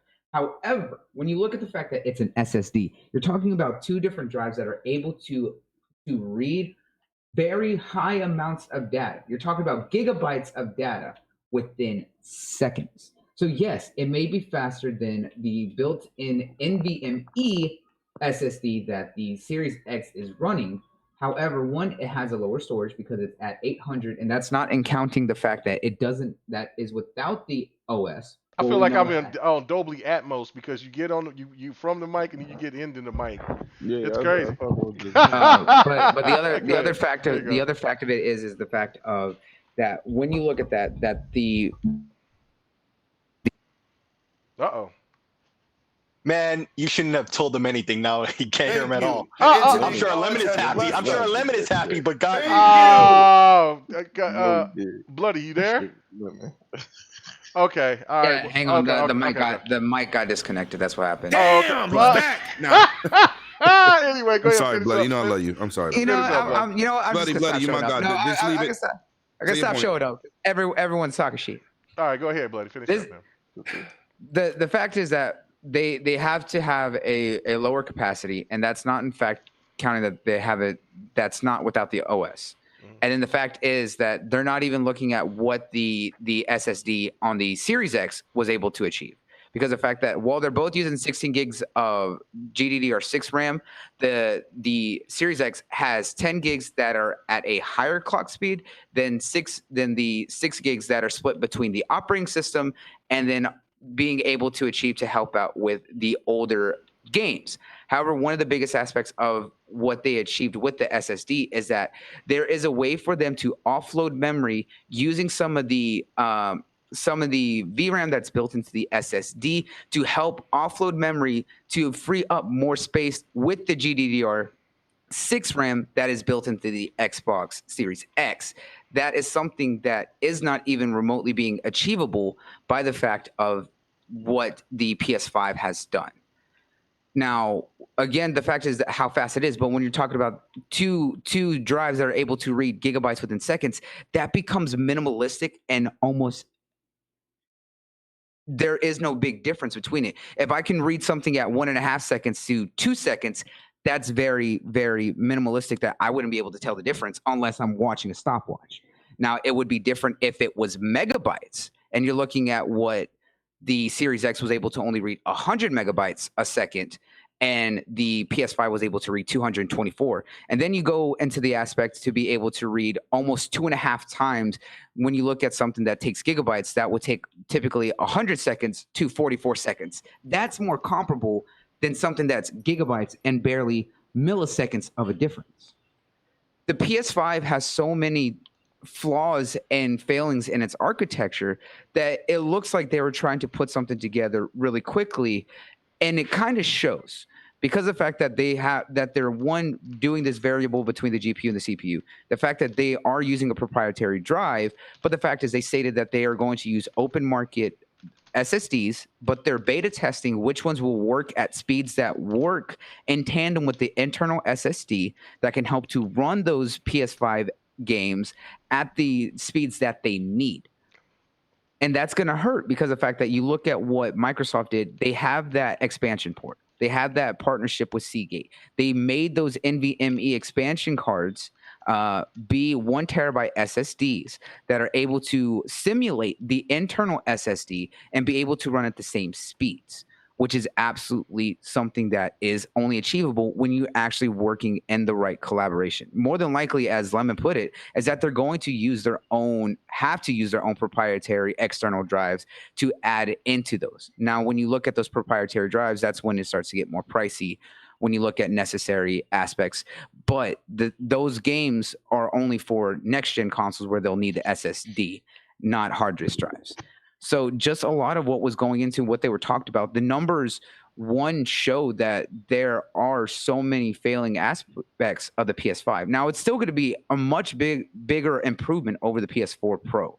I was like, which wasn't that much of a massive step that helped to really push what they were trying to do. As a lot of people said, the PS4 Pro was more for focusing on the PSVR instead of 4K. This is going to start pushing that aspect, but there's still a lot of aspects where they really didn't focus too much or didn't have a clear vision.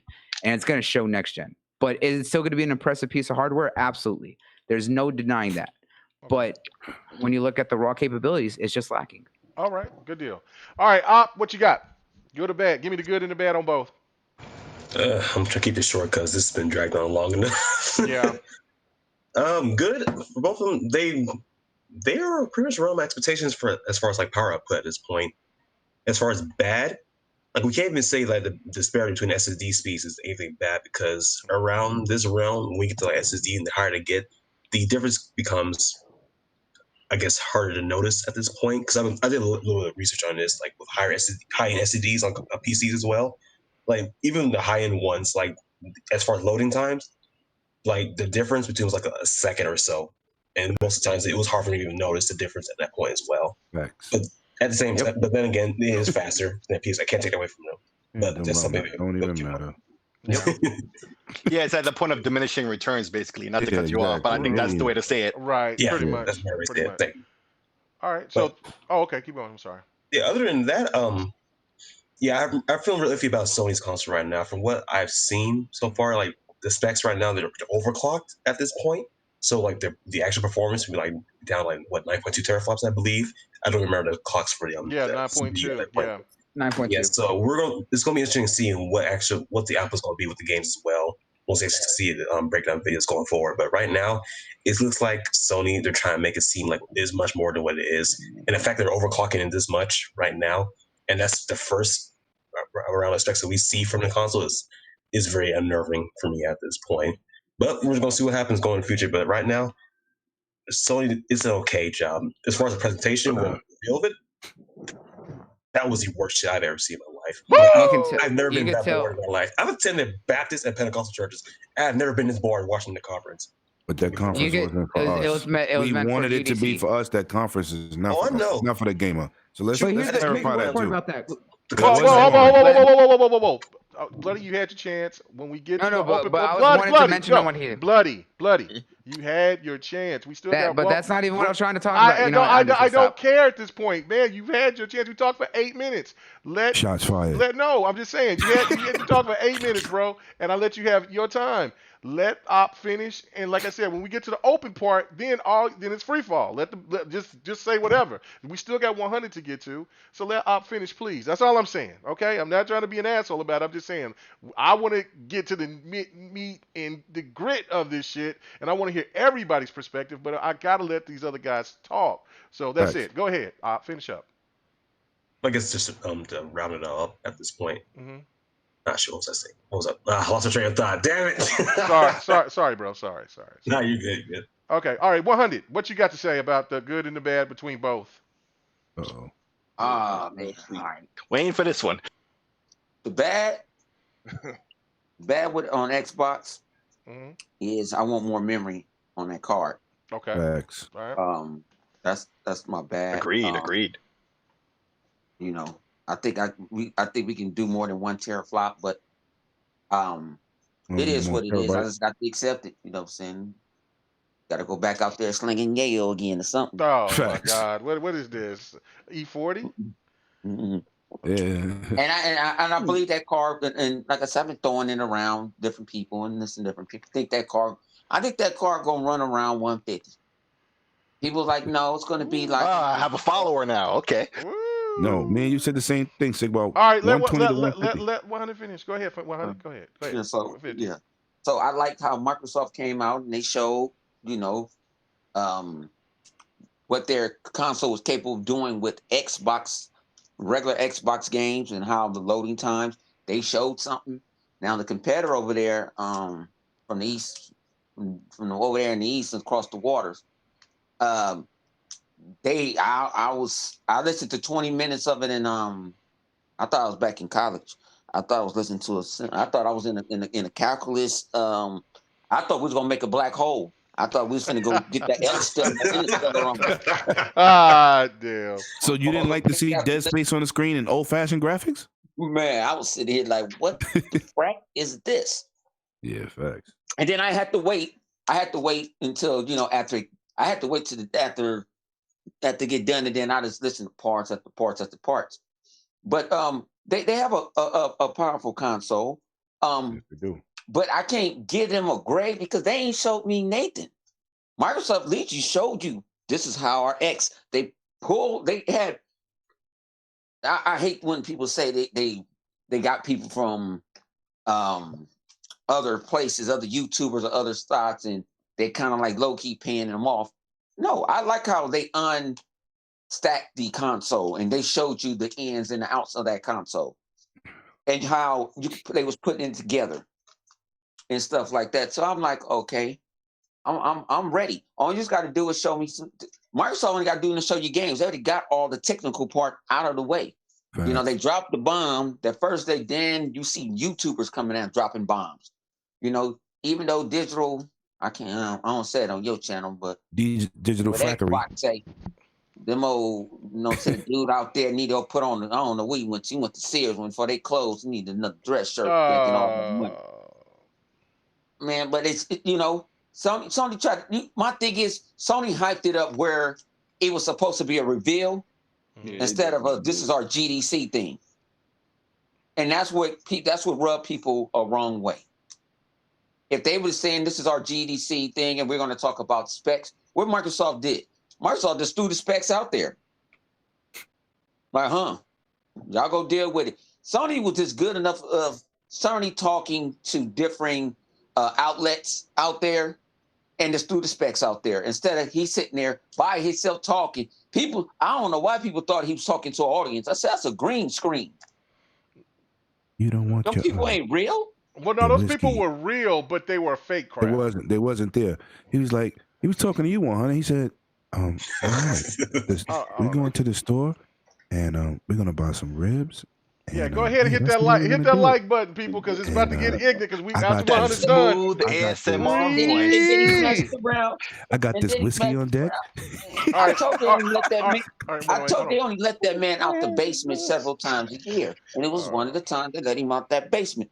And then, like what 108 said, I ain't gonna get deeply into it. He said it, and he rubbed a lot of feathers today. You know what I'm saying? About Sony and this, he promised this stuff. He promised that stuff on that PlayStation 4 Pro. Yeah. Let's go. You got to show me, and you should have showed something. You talked about the fast of the hard drive and all this. You did a dissertation on this for 45 minutes about this hard drive and how the developers want this hard drive. And they love this hard drive. You should have showed the power of the hard drive. You should have showed a tech demo or something. Microsoft showed you something like, hey, you want to see State of Decay? Look how fast, boom. They showed you the power of the Series X or the old games like Halo 5. Oh my God. That looked like a whole different game. You can see the textures, the shaders. I'm like, oh, that's ray tracing? Because I didn't know what it was. 100. Like that. You know what it sounded like to me? It sounded like one of them dudes that's about to mess with a chick. Oh, come on. He like, oh yeah, all right. Well, before I do that, you gotta understand. It ain't all about the size. It's all about about like how fast. It ain't all about the size. Okay. But they should talk boat that's pulling the big boat. But they should have showed something. They didn't show the console, so that's what got my ear antennas up. You didn't show nothing of the console. You didn't show no specs. I even had them come after me. It was like, they showing something tomorrow. I said, they show something tomorrow. I'll wait. Well, you know what it is, though? Well, live. I got to give the same thing to let 100 finish, and then we going to talk.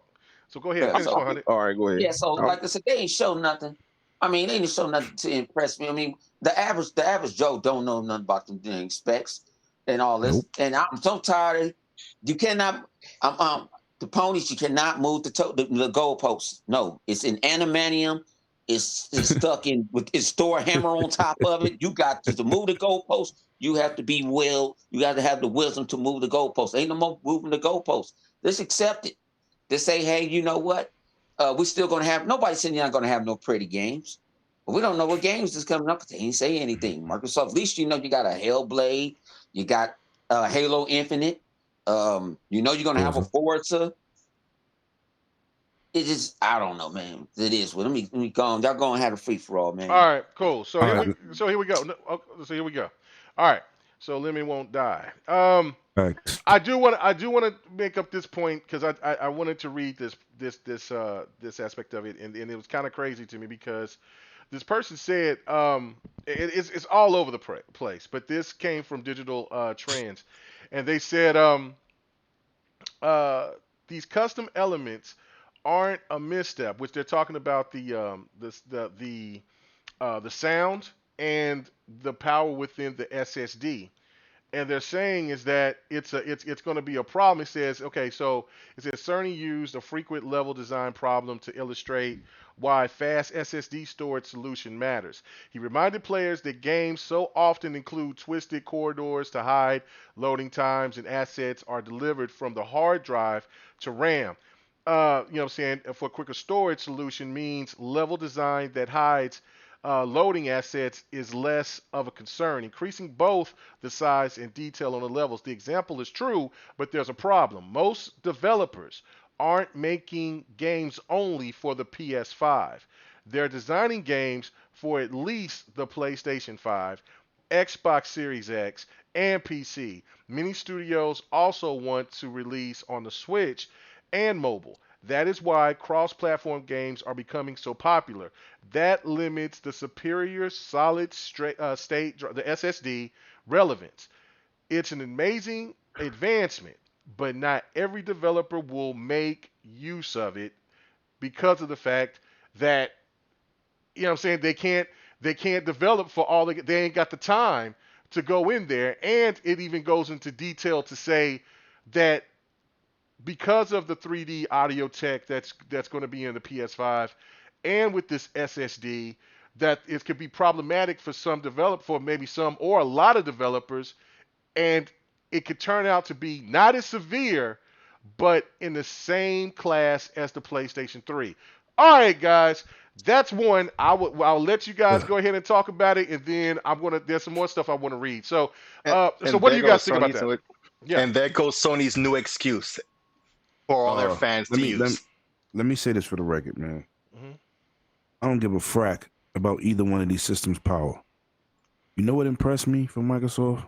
What's that? They showing next gen HDR in old games. Okay, Fusion Frenzy. They're hitting with the instant the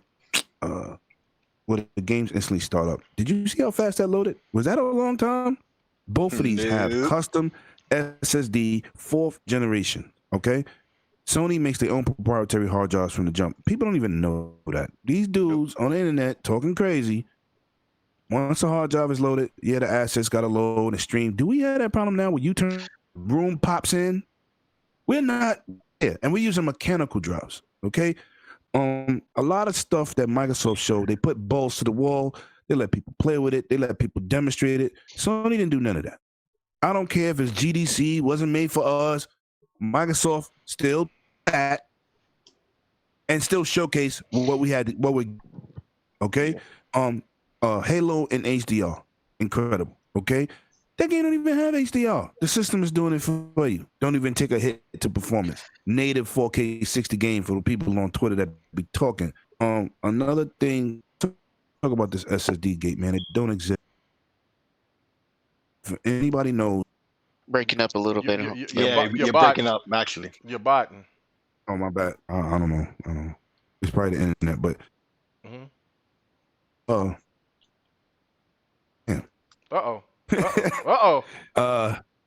you loading the game. Okay, here you go. Do anything in that. All that. Whoa, it's getting bad. It's getting bad, bro. All right, I don't know what it is, son. I ain't changed. I ain't do nothing. Okay, I don't know. It's only when you get passionate. Yeah, when you get passionate. So maybe you got to get back to talking. Turn down the game. Yeah, is this turn better? down. Is that better? Yeah, okay, that's better. Yeah, that's all better. Right. All right. So when I hear all this hoopla, man, forget the teraflops. But when you overclock something, that was my thought. When you overclock something, it does not stay there. We know this was a 9 and some change. They overclocked it to get it where it needed to be, but it does not stay there. And when something is less powerful, has faster clock speeds, it's not more powerful than something that doesn't have to clock that fast because it has the power. Exactly. You will not outperform a 2080 Ti if your 1080, if your 2080 Founders Edition. It just doesn't happen. The higher card is clock slower. It doesn't need the speed in terms of GPU speed. It just don't need. This is why dudes come out here on Twitter. You just embarrassing yourself. Please leave the tech talk for people that know what they're talking about, because I'm pretty sure 99% of y'all ain't overclocking nothing. Y'all don't know about changing volts, undervolting. Y'all don't know. Stop. You don't know even what realize it how stupid they sound. They sound ridiculous. I had to shout out one dude. I ain't gonna say the clown's name, but I said, listen. Let them burn up their motherboard that they didn't pay I said, for. listen. Oh, them systems are gonna run hot for sure. Microsoft. Everybody asked Microsoft a question. Thermal paste. Everybody asked Microsoft a question. Why is your system shaped like this? They showed you. Yeah. They told you why the system's shaped like that as a tower, where the fan is up top, so it draws out all the heat. They you. And nobody questions it either. Not even the Sony fans are questioning it either. They're just like, you can't argue against that. The devs could talk now. Have y'all been seeing the articles I've been dropping on the internet? Yep. These are all facts. It's not my opinion. Go from what the devs say, because none of y'all ain't architects. Y'all ain't devs. Y'all nothing. Y'all just gamers. We buy the games and we play games, but to start talking tech, dude, huh? You mentioned there's something that you should add to that. You know how memory works on the SSD without any cooling, any kind of cooling solution? They didn't mention anything about the cooling solution. Of course not. And when you overclock something and you don't have a cooling solution, it will slow down. It will throttle it will throttle out. Like, oh, I'm gonna stay at that moment. No, it don't, because you don't know what it's about. It's not a 10 teraflop system. It is not. They told you the highest clock value. That's what they told you. To stay, can say 9, far away from 12. Oh, the overclock. It don't matter. So if ain't got to do that. The beast. They are prepared. You can tell who started building a system before Xbox One X hit the market, and you can tell somebody scraping up the ends. Woman. Sorry about that. You can tell. And I don't really care about none of that stuff. I want to see next gen features. I seen developers come out 2-3 weeks ago talking about, oh, you're going to be impressed by both systems and the next gen features. Microsoft came out with those next gen features. Sony came out with nothing. I ain't even talking about this week. They haven't been hitting us with nothing. They made it look like they was doing something for the gamer. They didn't say anything about, oh, this is our GDC press conference. They put it out there like, yeah, PlayStation 5 info. You about to know what next gen is. That's how they made it seem. No, they said it was a deep dive into the PS5 architecture. That was in that too. I mean, so Microsoft did the same thing, but we saw it, right? Yeah, but what I'm saying is that you're talking about Sony specifically. That's why I'm but they act like they were gonna deep dive. Don't mean they just not gonna show the system. But they said architecture. I hear your back. I hear your back, Bloody. Bloody. I hear your background. I hear your background, Bloody. But go ahead, keep on. Yeah, so it's just like the PlayStation 5. That's what they put on the interweb. So it's like I don't really see that.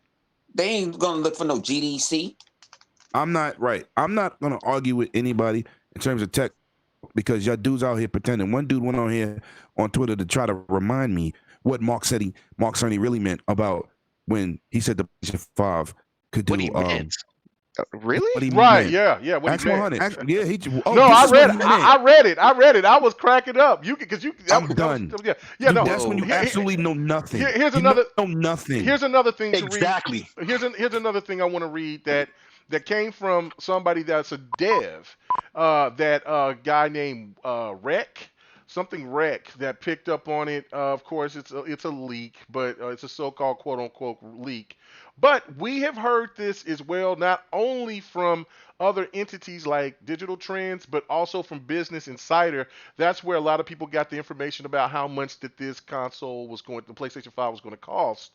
And and I'm not going to go through the whole read, but I'm going to read this part. He says, "I have a feeling that this is from a dev." He says, "I have a feeling that the Xbox launch will be very smooth this time, and Sony may be rough with a lot of problems. The internal testing apparently is having some heating issues, so there's concerns about Sony's own version of the red circle of death. There's only reason why the hardware may not have been shown," which I think everybody that day asked, why is it that you're going to talk about the console, but you're not going to at least show it? Right. Right. Okay. And this is what I wanted to jump in on there real quick. Okay, go ahead. All right. So everybody keeps repeating this point, especially Lemon. I'm not trying to knock you because you're right, but everybody keeps repeating that, like GDC, it's for developers and blah, blah, blah. But this is the first time that I can remember at a GDC where they do, they sit there, they talk about specs, and they talk, and they got their slides, but they had no tech demos. They don't hold up a motherboard to explain what they're talking about, even if it's for developers and it's not for us. I get that, but this is the first time that never happened. I honestly am beginning to think, some of these articles that I've been reading today, a lot of them were in that that chat on Twitter. Mm-hmm. I don't think they are finished with the system. And the Xbox obviously isn't either, but they're way further along. This PlayStation, I don't even think they're even at the point where the motherboard is completely designed and the cooling system is like the general idea. Like they have a general idea, but they're still trying to to tweak and trying to get clock speeds and temperatures on the SoC. Well, actually, I take that back. They did say about clock speeds, but how long are they going to be able to run at max? They're not going to be able to run the CPU and the GPU at full speed all the time. No, that's never going to happen. No, that's never going to happen. But how long are they going to be able to on PC? When the CPU goes down, it's going to give more power to the GPU. To the GPU and vice versa. It's going to give power to me, that's like dynamic scaling, and no, it's not set. So people don't understand that. But when it's nothing set, and most people are going to use the 9.2. If I'm a dev, I'm going to do, because at least you're going to know you cool with it. Right. And my point is, I think they're still experimenting. Let me just add this last part and I'll be done. I think they're still experimenting with all that. With what temperatures they could use, and if they're using the GPU at full speed, how high they can clock the CPU at the same time and still not go over their thermal and power budgets and all these things. I don't think they're ready. And this is why they've been so quiet this whole time, because Xbox ain't afraid to say anything almost. No, they're not. And also, unless it's against their plan. Sir X-Man in the chat said it looked like the new Xbox had interchangeable parts. I wouldn't go around opening that box up and try to mess with stuff. I think that thing is well equipped the way it's going to be, just like with the PlayStation. You can't open up a PlayStation 5 this time and try to change out the hard drive. That's not going to work, Jack. And think about it, even with Microsoft, that SSD, the SSD drive that you have to buy for external, that bad boy is built into this. It's going into the board. Right. It's not like it's getting the same thing. Like if you're getting the same. It's connected straight to the that you got probably the terabyte that's already built into the motherboard. So it's connected to basically the same PCIe 4 slot. So it's not simulating; it's actually connected to it. So it will Basically, another way to look at that is the motherboard has two connectors: one for the internal and one for the external that you're going to plug in at a later date, and they're both basically the same thing. Yeah. Right. No, I totally agree on that. And here's another thing as well, gentlemen, and I believe that PK touched on this. And this is something that we discussed too, Slick, and I think 108 probably had online issues or whatever. We'll see if he'll come back in here or whatever. But when we talked about it with Don and Xbot, was about DirectX 12, which Ultimate. It's called Ultimate now, and it's a new version. And then when we talked about what PK was talking about was the all those other things, the variable refresh rate and all of those variable shading. Yeah, whatever, yeah, all that stuff. Thank you for correcting me. But all these other things that's included with the adaptive ray tracing. And one thing that me and Xbot was so adamant about was what Xbox has in it with was ML, and we didn't hear anything about ML within what Mark Cerny, and that's something definitely Mark Cerny would talk about if they had machine learning uh, applied Which to is the a PlayStation very 5. big RDNA 2 feature. Right, right. So on top of DirectX 12, which is definitely Microsoft's, with ML looks like that is Microsoft's baby right there, and then all of these other things that's going with it. On top of the fact that in the article, another article that I read was that if the Xbox wanted to be overclocked, it would be at 14.2 teraflops.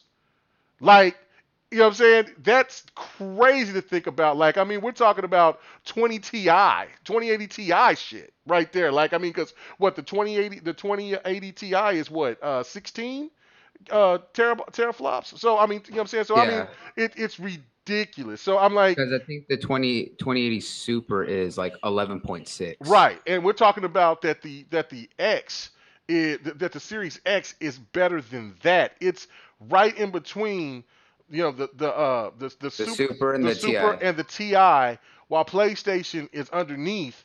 Do you any guys? Yeah. It's very comparable to a 1080. Yeah. I was like, it's significantly underpowered to the 2080 series. I think it's even weaker than a 2070. Yeah, it is. It is. It's like it's at the lower standard, but again, I mean, the power narrative, you can't make that up with a fast SSD. You just can't. And the system is going to be already overclocked. You just can't do it. I mean, I bet you the ray tracing it. Oh, the ray tracing now. I didn't even think I can. Right. I kind of like that term. I bet you. Oh, the point I was gonna say was I bet you the ray tracing is worse than the one that's in the 2060. It might be. It might really be. It might be. It might be. So I don't know. What you gotta understand this? What Microsoft did, and people don't understand that too. Like even with the SSD drive and all that, you know, they can kind of speed a little stuff up with a patch. Yeah. With the software, they would be able to set it up to be able to unlock certain aspects of it. Yeah. And it's up to the developer. Like, hey, y'all want to do this? I can do this. I think that them putting everything at a lower speed and making consistent and just basically being able to use raw power without having to choose one over the other or overclocking. Just like, hey, guess what, guys? You don't have to worry about power. We got it all squared away by just providing you everything that you need with raw numbers. You don't need to overclock. You don't need to do this variable degrees or any of that aspect. You can just literally have everything already set for you, and then you're just able to mess with everything that you need. And as K Mega brought up, DirectX 12 Ultimate is going to be a massive changer. And I don't think anyone mentioned this. Is that I think PKU might have actually mentioned it, was about the audio design that they were trying to do, the 3D audio with everything that they were doing. What's it called? The Tempest engine that they made for their 3D audio for the PS5. That's cool and all right. And what they're trying to do, and it was getting weird when he was talking about, we want pictures of your ears and all that kind of stuff. Cerny, I don't know what the hell's going on with your mind on that one. But here's the thing about that no one is taking knowledge to that. Here's the thing that no one's taking into No, I don't want no damn that. popsicles. No, right, no. But the aspect is right. It's cool that they have a built-in, engine that they're using to simulate those very unique sounds and being able to expand audio design, right? But did anyone pay attention to what Microsoft is doing for audio with the new Series X? They made a 3D audio built-in dedicated chip for sound, a built-in dedicated audio chip that they produced with several sound engineers and musicians and everything else into being able to produce the best 3D audio. It's cool that of everything that they're trying to do with that 3D audio, but they don't have a dedicated built-in chip to handle that audio. So guess what? That helps to offload extra stress off of your CPU and some of the compression that goes into reading it through the SSD. That helps to save certain aspects of what needs to be searched because you have something that's dedicated to running that sound. You don't have to put extra strain on anything else. There's so much that was put into the Series X that helps to offload all the strain on everything else. That just goes to show how perfectly balanced everything is in this system. They started working on this system probably right about at by They the same did time they while they started was working. working on the X. They said Yeah. they've been working on the system for 4 years. 4 years. Okay, So so, it was right. It was right after they launched the series, the the S. 1S. Yeah, the Yeah, 1S. the S. So, and we know that the 1S was in development right after the launch of the X, or the original one, because that was right when Phil came in. He said, no, there has to be a change, and that's when they started developing the S S and the and started X. with the X. Yeah. Right. So Okay. right as soon as they finished up with that, they put it out for the Series X. All right, let me read this for other people out here that really don't know about DirectX 12 or this new version of DirectX 12. It says DXR 1.1 is an incremental addition over the top of DirectX 1.0. Um, adding three major new capabilities, including GPU work creation that enables shaders on the GPU to invoke ray tracing without intervening road trip back to the CPU. And then also it says the abilities of useful adaptive ray tracing scenarios like shader-based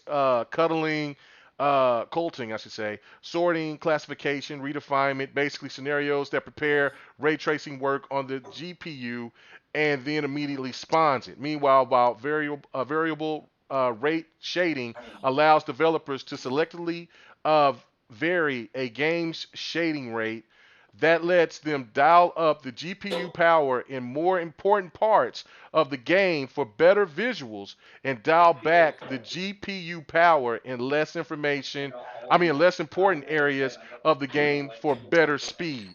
So, I mean, like, there's so many advantages with going on with. See, like everybody used to dog out the DirectX 12, capability because it was more of a PC thing. It really wasn't fully implemented. We only got to see a trace of it with like certain games like Gears and Forza and stuff like that. And I believe it was in Halo. But um, we're about to see the real deal, guys. Like, this shit is getting crazy. Like, they have really made a lot of changes and they've been well prepared. So from when people were talking about the Xbox wasn't, saying that they weren't ready and that they were scared of what PlayStation was doing, they were in the soul kitchen, making this, putting this baby in the oven and making this thing to be probably the best console, not probably, the best console that we've ever experienced in the history of us being gamers, man. You know what I'm saying? Anybody else want to elaborate on this? All right. But I think they downplayed DX12 because it's a Microsoft API. It's a Microsoft API, yeah. And part of it is because of the fact of UWP with the Universal Windows programming or platform protocol. Yeah, platform. Yeah. So and people really forget that that's what helps Microsoft with all their apps being universal between PC and consoles, because of the fact it's like, hey, look, you use UWP, it's able to read which one helps. Which platform you're using it on, and it makes it easier to translate between one over the other. Like, this is what they've literally been building everything to be synonymous, and it don't matter what ecosystem you're on. You're in the Windows platform, you're in the Xbox platform, because everything just works no matter where you are. Yeah, exactly. It's all one now. Like, they've been saying that before, but especially now, you can see that it's all one system. You compile your code, Xbox or PC, it's the same code. It'll just work. It's that simple. You just hit build and you pick your platform. But they do it with their games. Think about it is, look, you got a Xbox One X. It knows that you got an X. You know what I'm saying? It'll say you want to download that's using the AI with the smart delivery. We're talking about with everything being able to just be transcribable because of UWP. It's apps in the App Store that's for PC that works on our Xbox. I can't mention the app that I love to watch my shows on. Right. But it's a UWP app. Yeah. And when they came out, they said it was like this a regular PC app. It can read it. Okay, go ahead, PK. PK, you were saying something first. Go ahead. What was you gonna say?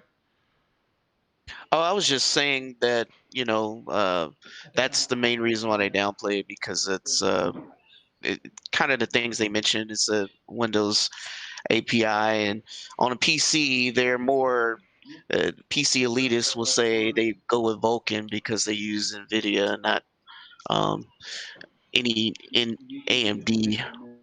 type of board, GPUs or anything like that. But honestly, there's the drivers are there. That's what makes it work. It's everything is plug and play because it's using all the same. And DirectX 12 is a huge leap over DirectX 11. So, and then you see what Ultimate's adding into all that. It's another massive leap, while just being an increment. Yeah, that's what you call icing on the cake.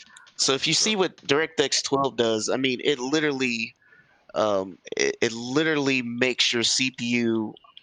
It lifts a lot of the load off the CPU that DirectX 11 did. So the CPU can do more things. So now your cores can do more things. You can even dedicate an app to any application to a single core, and it do more things than it used to. So it's going to be a bigger leap for sure. So that way your CPU is doing more things that it doesn't have to do when front loading all this application data. Yeah, no, and that's absolutely true as well. I listen, there is no question, you know what I'm saying, that this is that Xbox came with it. Xbox knew what they had to do. They paid attention. All you know what I'm saying, Phil Spencer should get all the credit in the world. Him and his staff and all the people that they went in here and did all this hard work to get Xbox at least turned around to where Xbox could be looked at towards the end of this generation is, you know what, they didn't get the job done this gen, but damn, they look like they're going to really kill it coming in swinging next gen. And also another part right here is that I think we'll probably finish up with is the last two things is the price point. I want to know what you guys think the price point is going to be, and now that there's a leak, which I posted earlier, I think my boy Thomas he sent it to me, and there's an actual leak talking about the Lockhart, and pretty much that the Lockhart is real. And I'll read this part, and then I'll let you guys just go ahead and say what y'all got to say on this. It said that it's spotted that it could be the Lockhart's accelerated processor unit or API, consistent of a 4 gigahertz Orta core processor with 16 gigabytes of GDDRX memory, 12 gigabytes of RAM, 4 gigabytes of VRAM, and an unknown GPU, which I really kind of want to know what that GPU is going to be. And then the API delivers between, now check this out. The X is what, 4 point what? Is it just 4.1 or 0 or whatever? What is the X GPU or teraflops to say? It's 6. Oh, six. The X is 6. Okay, my bad. Yeah, it's almost exactly 6. Okay, so this one right here, this Lockhart will be 7 to 7.9 teraflops based on the leaked benchmarks result from a German tech site. FinFuture speculates, and this also comes from Windows Central, Kotaku, and The Verge. That's also talked about this as well. So again, you're talking about, you got this tweener, which everybody's been speculating. What do you think the price point is going to be for the Lockhart if it's real? And what do you think that what's the price points for the PlayStation 5 and for both of these consoles? And 350 to 400, because the fact that we've seen the X drop as low as $200 right now to 250. Mm-hmm. I think that that basically the Series S is gonna be the more consumer friendly version of getting into next gen, Mm-hmm. but it has to be at least a bit of an improvement over the X. And we know that they already say that nothing's gonna be truly dedicated to the series of consoles until at least 2 years. So they need something that's manageable for that time, but needs to at least be a bit of an improvement. I say it's gonna be 350 to 400, and that the X is gonna be 500. Okay, all right. Big shout out to Henosis. Again, he said, won't PlayStation 5 have game install compression? Any of you guys want to touch on that? You can. But also, anybody else want to give me a price point between the Lockhart and the X and the PlayStation 5 as well?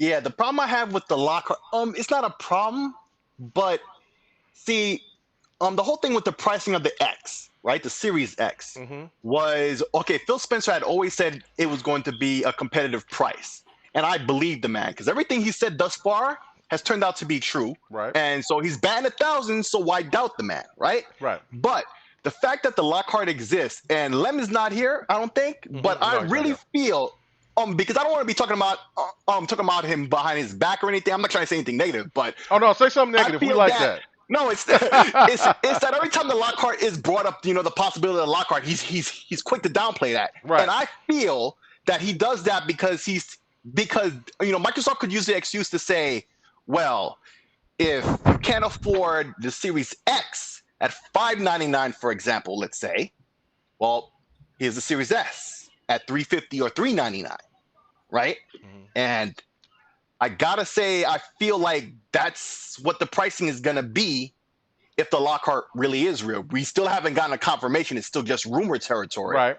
But if so, that makes it more likely that the Series X is gonna be more expensive than, say, the PS5, because there's only one PS5, no Pro, no S or whatever. So I'm kind of worried about that. But I'm thinking the Lockhart is going to be $399 to $350. I would like it to be $300. That's me being wishful thinking. But most of the time, you don't see no 50.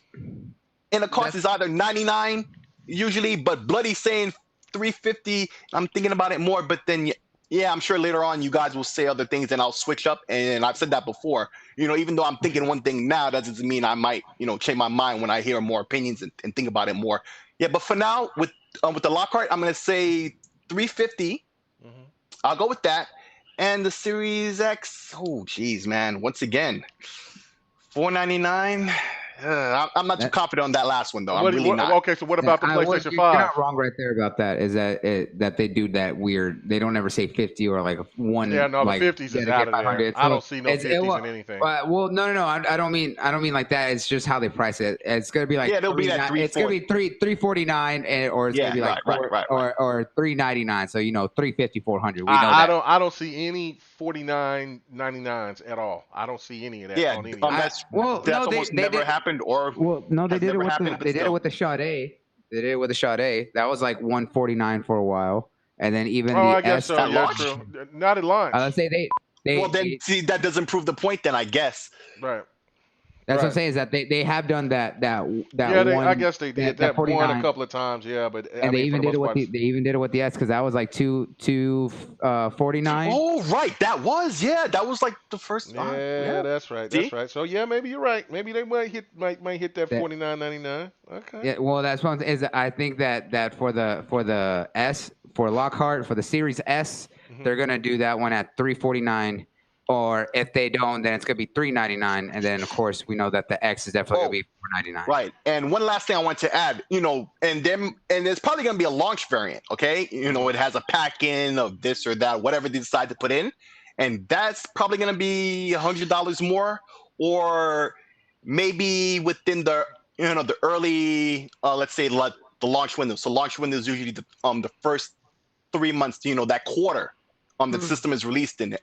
And shout out to Lemon for elaborating on that, a couple years ago, because I used to think about that for a long time. How do you define launch window? And that's how you do it. That's that quarter that the system is released in. Anyway, train of thought there. Oh yeah, about the launch system, that there's gonna be a launch variant, that adds a little extra, and that might be more expensive, or it might be, the going rate. But, to justify the price within that launch window, will have these extras that's not going to be there after launch window, and then it will continue at that price. Okay. So I can see that. All right. At $599 maybe. Sir X-Man in the chat said Phil said he will not be underpriced again. Now, that is true. He did say that. But if there is a Lockhart, he will not be underpriced. I mean, look, you know what I'm saying? He's also said that the Series X is a premium. You got to pay attention to the words premium console.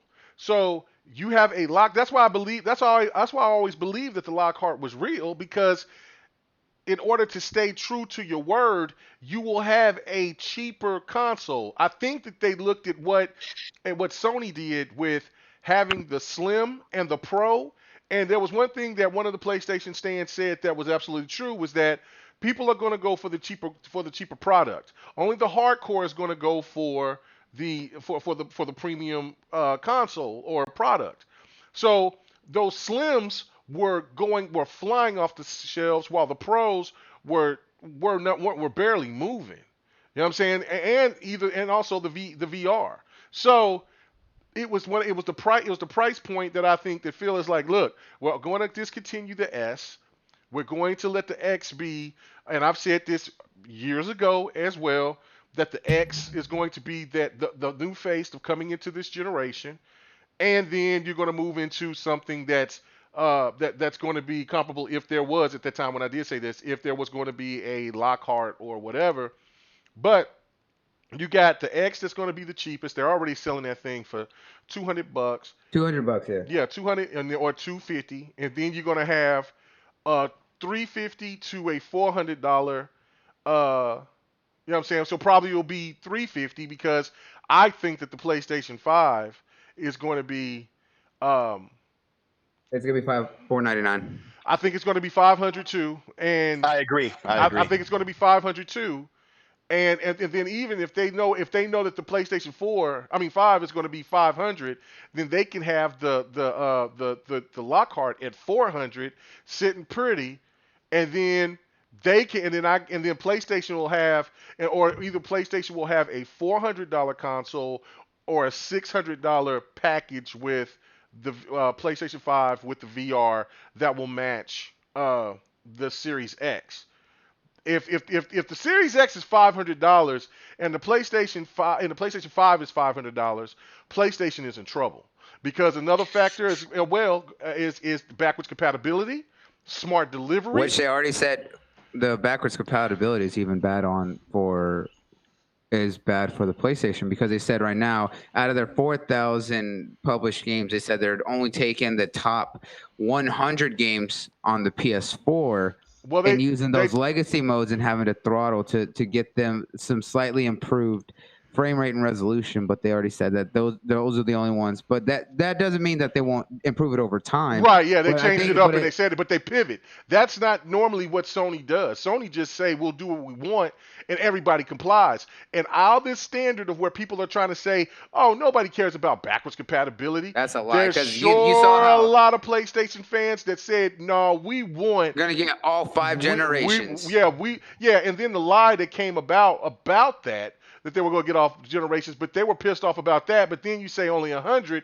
PlayStation fans were pretty upset about that. Like, no, at least give me all of the PlayStation 4, you know what I'm saying, to move over, or they're going to stay with the PlayStation 4 and wait until the price goes down. If that system is $500, in my opinion. Yep, and you saw how quick they had to turn around on all that. So it shows that Sony's handling of this next gen and this console and everything they're trying to do with it has just been a poor failure on every aspect. Yeah, and it also proves to me that not everything is concrete with Sony just yet, I feel. I agree.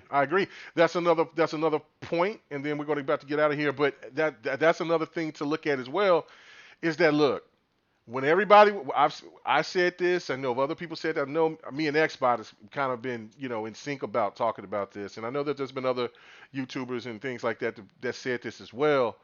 I'm sounding like Op now. Whereas the management situation at the beginning of this generation for Xbox was in turmoil. It was all of people were leaving. People wanted to get the Xbox to be sold off or go somewhere. They didn't even care. Those certain people didn't even care. People just left. And I said this. I said, look, you can't just start bringing in new people and then you put a new CEO for all of Microsoft. Then you also add a person that's going to be the head of that's going to take the place of Don Matrick, and then he's going to bring a new staff. Hey, bloody, chill out, bro, with the eating, man. Don't do that. Thank you. And then you're going to have all these people coming. He's going to get his own staff, get their own people, and then he's going to have to talk to other people may decide to leave, to try to stay, and try to work everything out. There was going to be all types of things happen, and there was a lot of things that fell apart.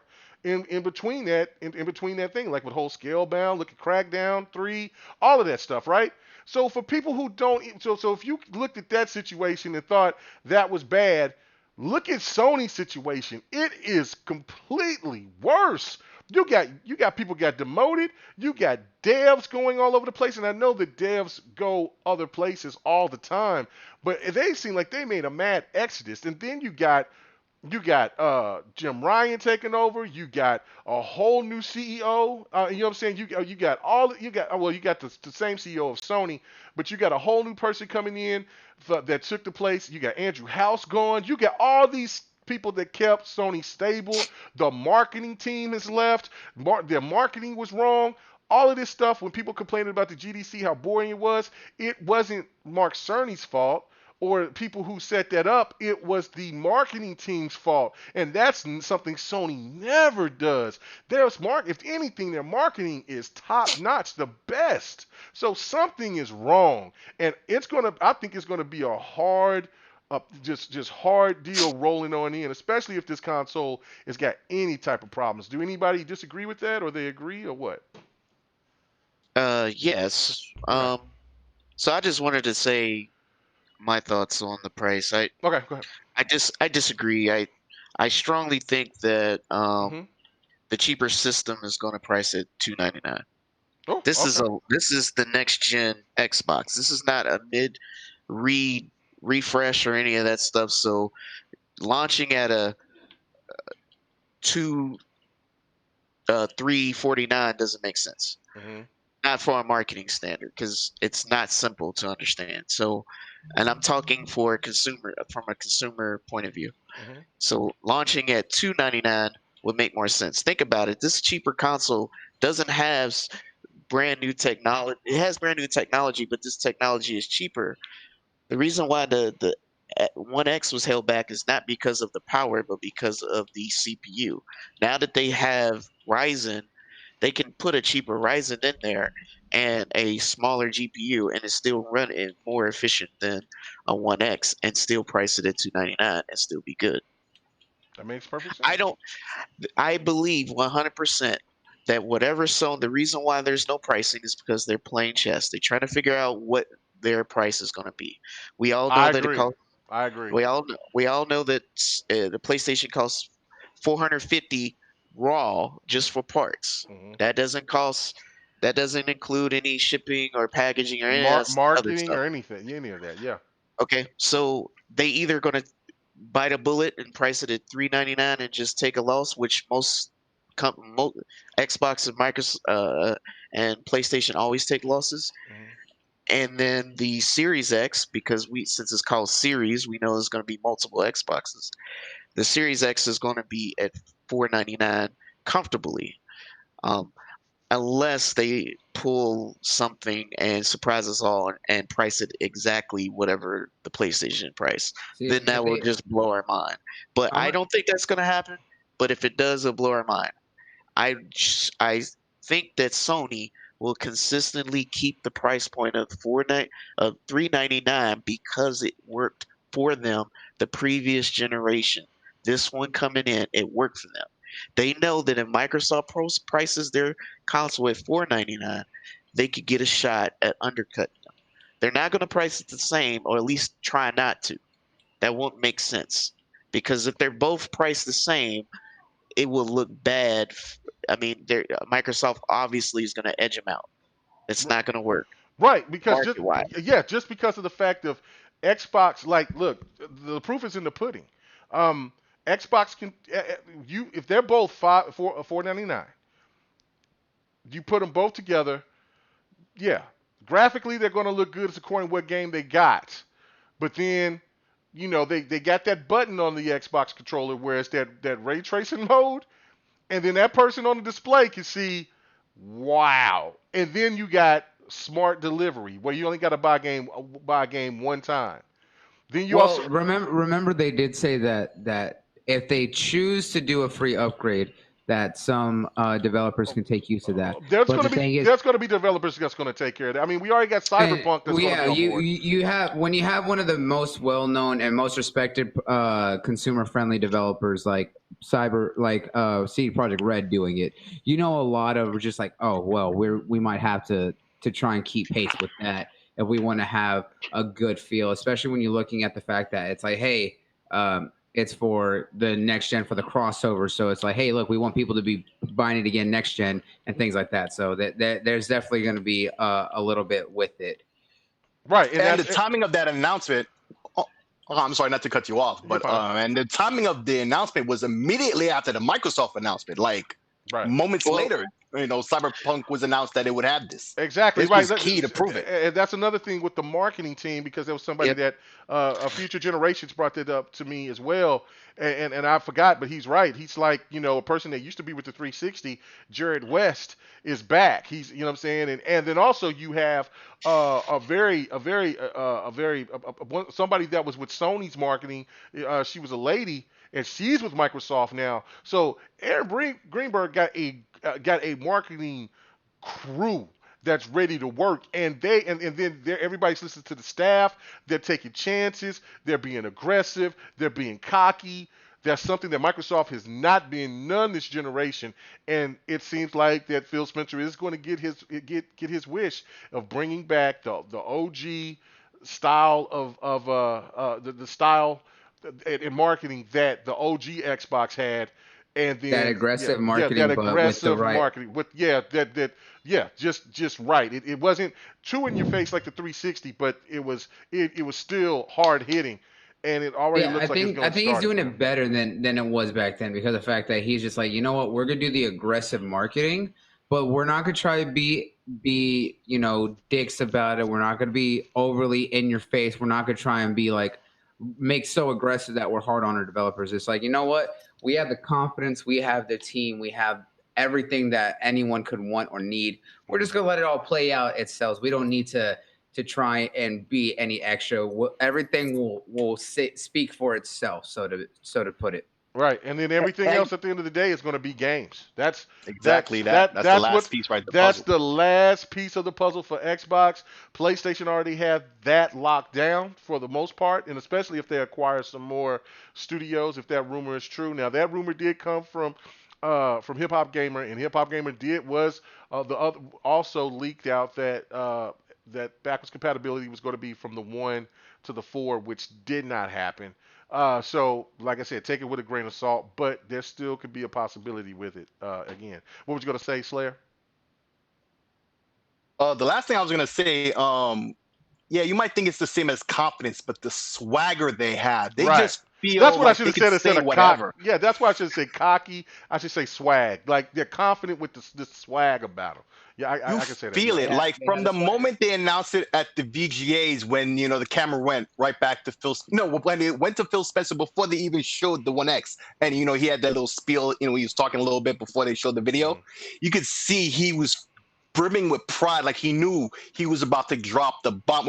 And we know he not very literally bomb, but I mean in terms of announcements, it was a bomb. He blew everyone away. He knew he was about to do that, and that nobody in the room knew that's what was going to happen. Nobody, except for him and his people. That was the number one topic of the VGAs. It wasn't even the game winner of the year. You know what I'm saying? It was Xbox was at the forefront. It was pretty impressive. It detracted from the entire show the whole time, and even to today. Like that's all people talked about even now. Until you know the specs announcements. Right. So all right, man, let's go ahead and get out of here, man.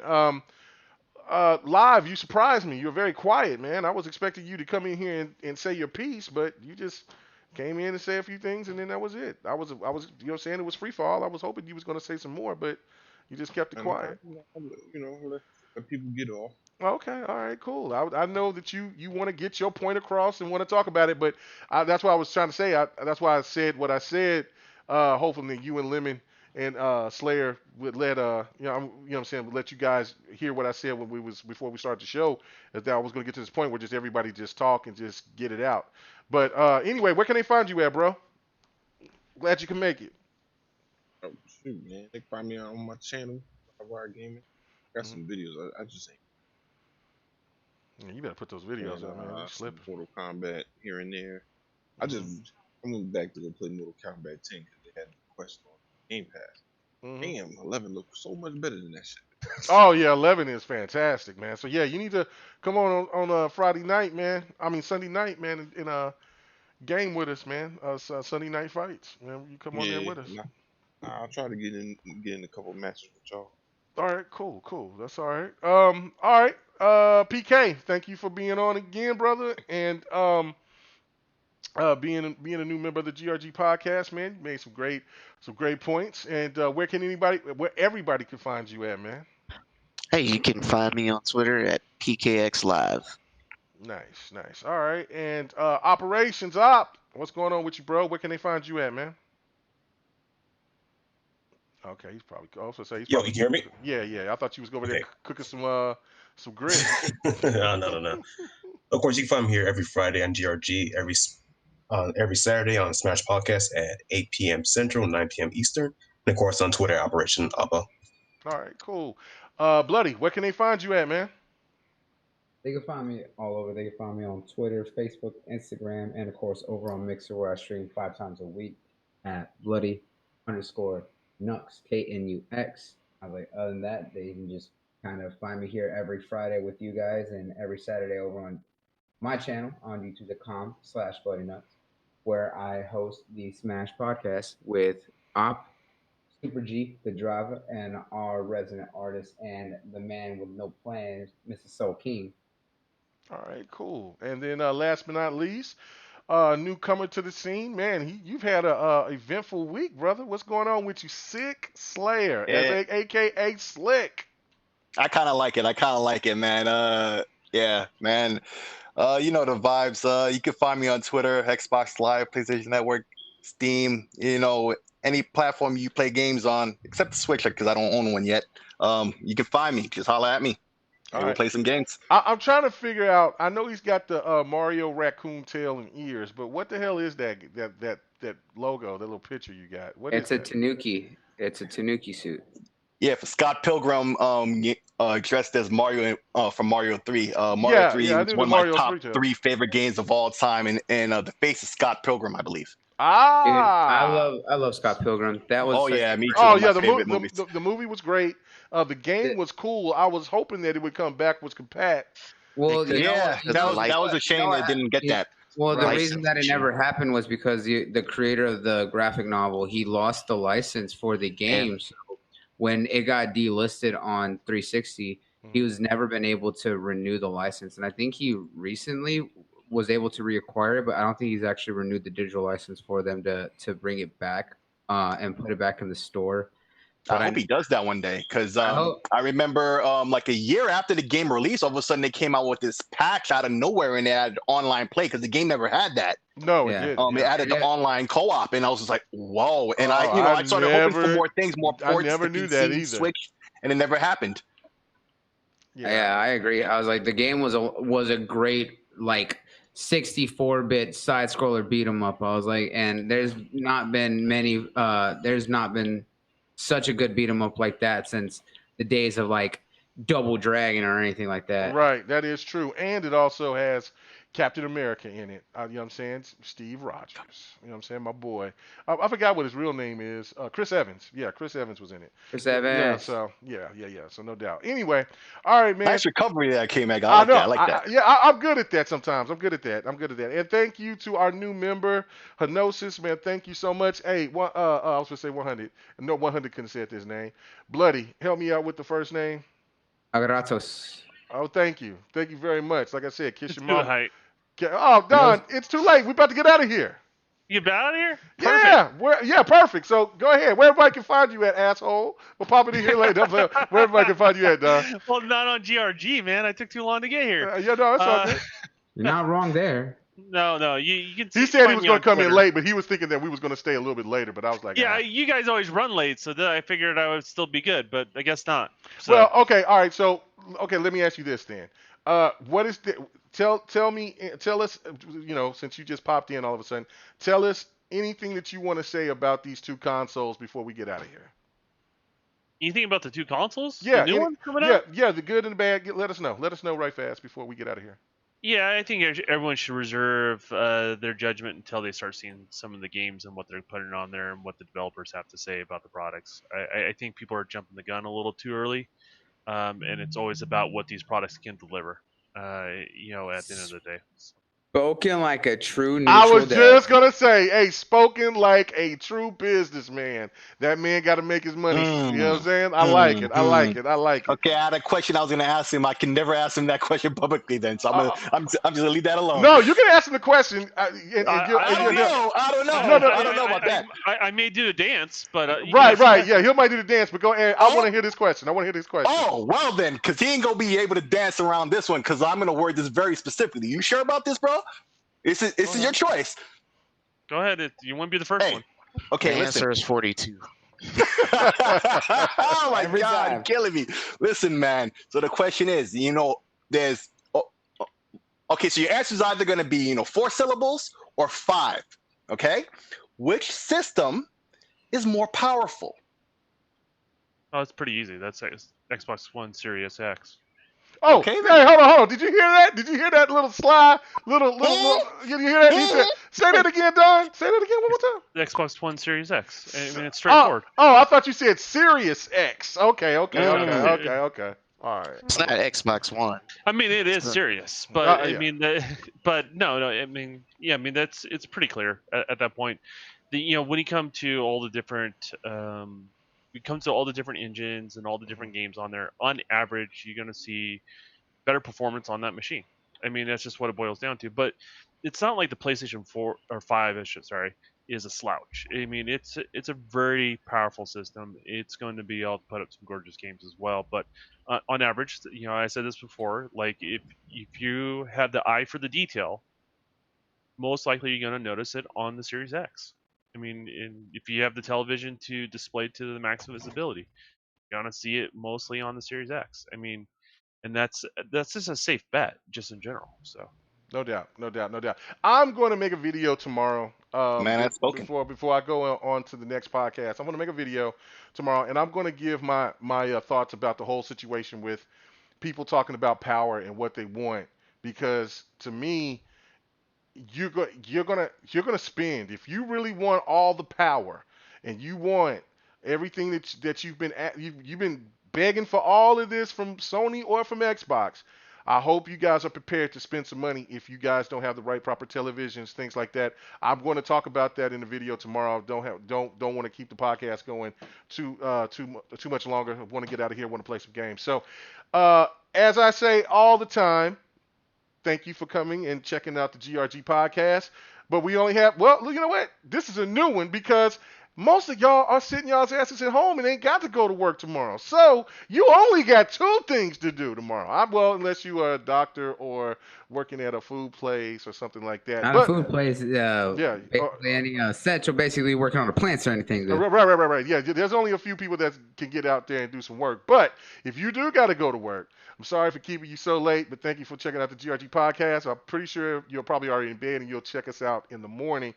And that means you got to be in bed. If you ain't got to go to bed, then that means you better be playing some games. And if you ain't doing both, then I know we in the T-virus era. But there's only one other thing. Motherfucking T-virus. Yeah, we in the T-virus era, so we can't be just jumping around from place to place. You only can just do with one significant other. But there's only one more thing that you can be able to do. And what's that, Bloody? That pants off dance off. About damn time. Jeez, man, you're keeping me from my lady. I'll see y'all later, fellas. Oh, he's like, I'm about to go you can do that on your lunch break now. I know. Yeah, you know what I'm saying? You ain't gonna be only but a few minutes. You're just as old as all of us. Anyway, all right, bye. Peace. I like everybody. how he's complaining about 2 minutes. He'll be all right. We all right. There's gonna be a new generation of children. It's gonna be called the Coronials.